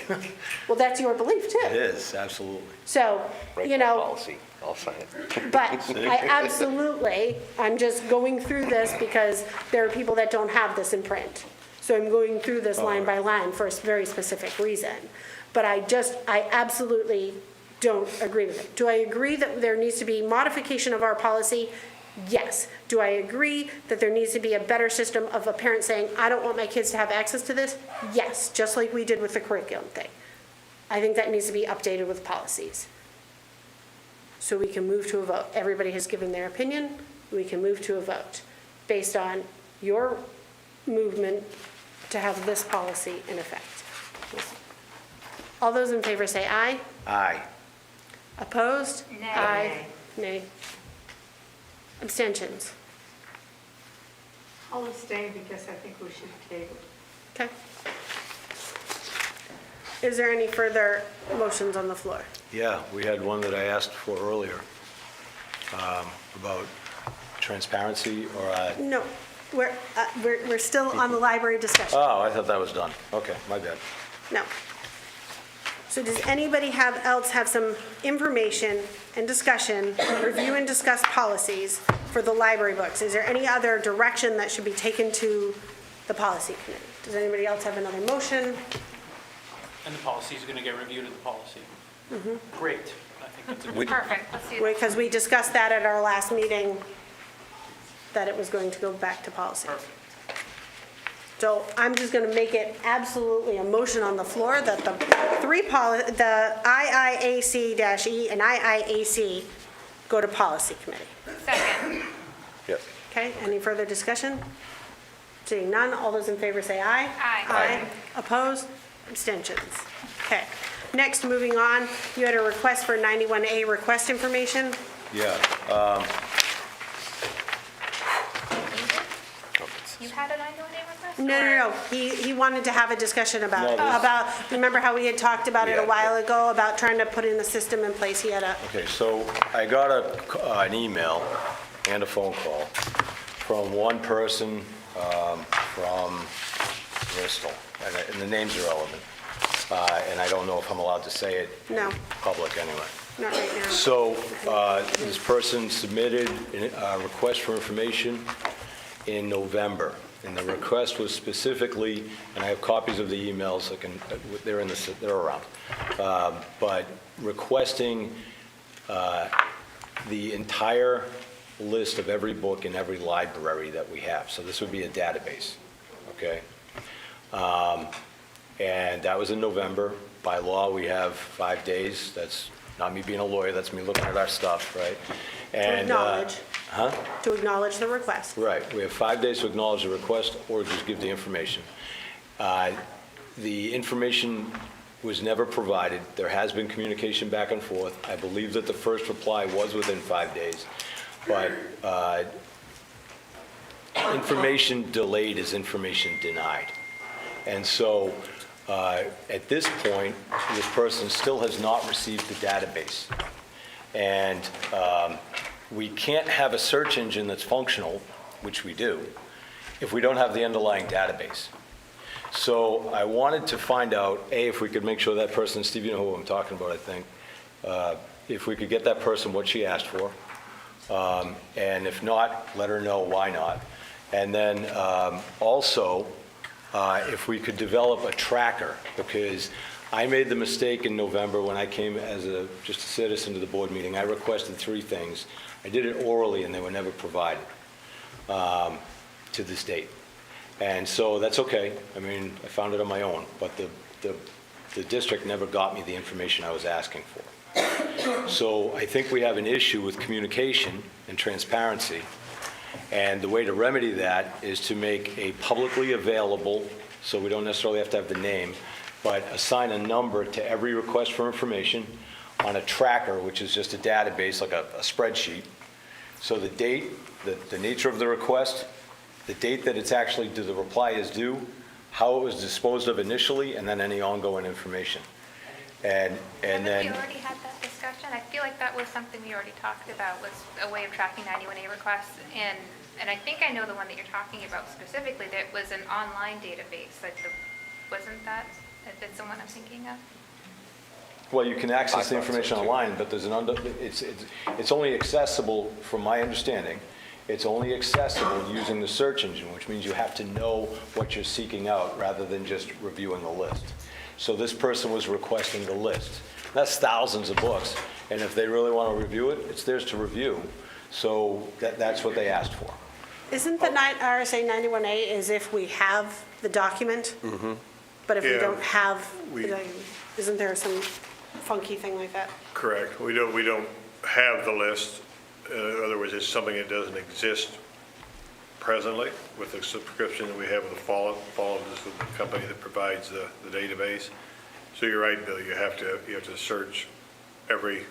You can do it by topic, you can do it by target or title, whatever, but it doesn't provide a list per se.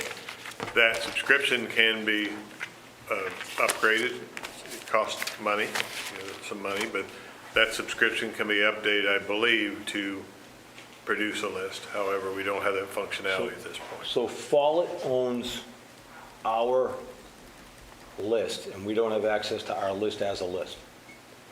We have, with the service that we buy, that we pay for, allows exactly what's there, which is to search the database.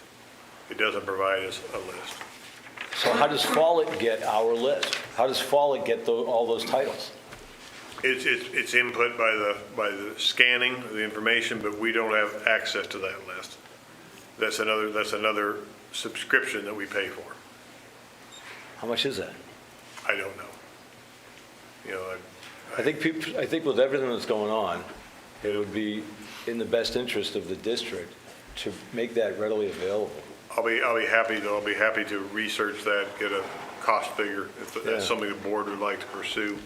Well, I know I would, if it's possible. Could certainly do that, but I will research that. Thank you. And then the tracker is the bigger picture, right? Yeah. Because I think that rather than having a rumor mill foment negative statements that aren't accurate, like they never get us the information. Well, actually, we have it right here, and you can review it. And then people know, and it diffuses that before it becomes an issue. I've got a 30-page Google Doc that's got it all. Is it accessible? It's a Google Doc. It has names and things in it that maybe. So that's your own running estimate? What's that? That's your own running estimate of that information. Okay, but for the public to view it, if there's like a request for information from an individual. We could do something, obviously, scale back. Yeah, just a table. Yeah. Yeah, again, the right to know stuff, it's here. Nobody else in this room, other people in this room help me with it, right? And I make requests, but it's up to me to respond, and I do. And it says within 5 days, and I think I've met that, or give a reason why it can't be that soon. And again, I know people are sick of hearing about the cyber attack, but some of the things we requested that impacted that. But I've tried to be pretty diligent about that. And, yeah, and certainly, and I've responded to a number of requests that weren't right to know either, just general questions. And I always try to respond to those as well, as quickly as I can. But no, I think it's important that, I'm held accountable for that because that's the law. And I do like to follow the law and the spirit of the law. I think the bigger picture, not this particular incident. I think whenever there is a right to know request from the SAU, the board should be notified of it.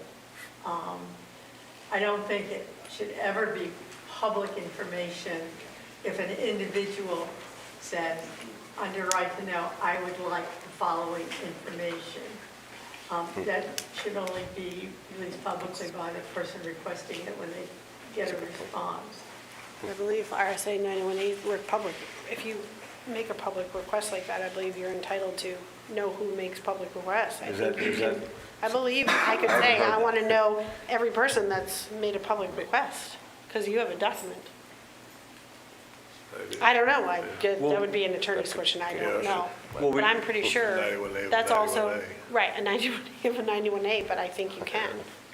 Well, but that doesn't necessarily need to be published, right? What I'm saying is if we publish the RFIs, and that would give you, and I think this came up on the previous board, that would give you a frequently asked question product as well that might diminish the amount of requests for information you get later. Yeah. Well, the AG's office just came out with a whole. Oh, I got it right here. Right to know. It's awesome. Light reading. So, all right, That's all any right further to know. discussion? Okay, next board comments. Thank you all for staying here with us. It's only 4 hours. My kids are really mad. Next meeting will be real short. Yeah. Don't jinx it. Anybody else have anything? Okay. Welcome back, Fran. Welcome, Jen. Welcome, Bill. Thank you again. Right on. Approval of manifest. Robin's not here, but do we have any? She's Sally? not here. Sally ran away. Okay. All right. I need a motion to adjourn. So moved. I'll Second. second. All those in favor say aye. Aye. Opposed? Abstentions? I better make sure I plug those suckers You're a back. smart guy. You got I some good unplugged stuff going. everything over. I hate it, but I'm okay with it. No, dude, that's part.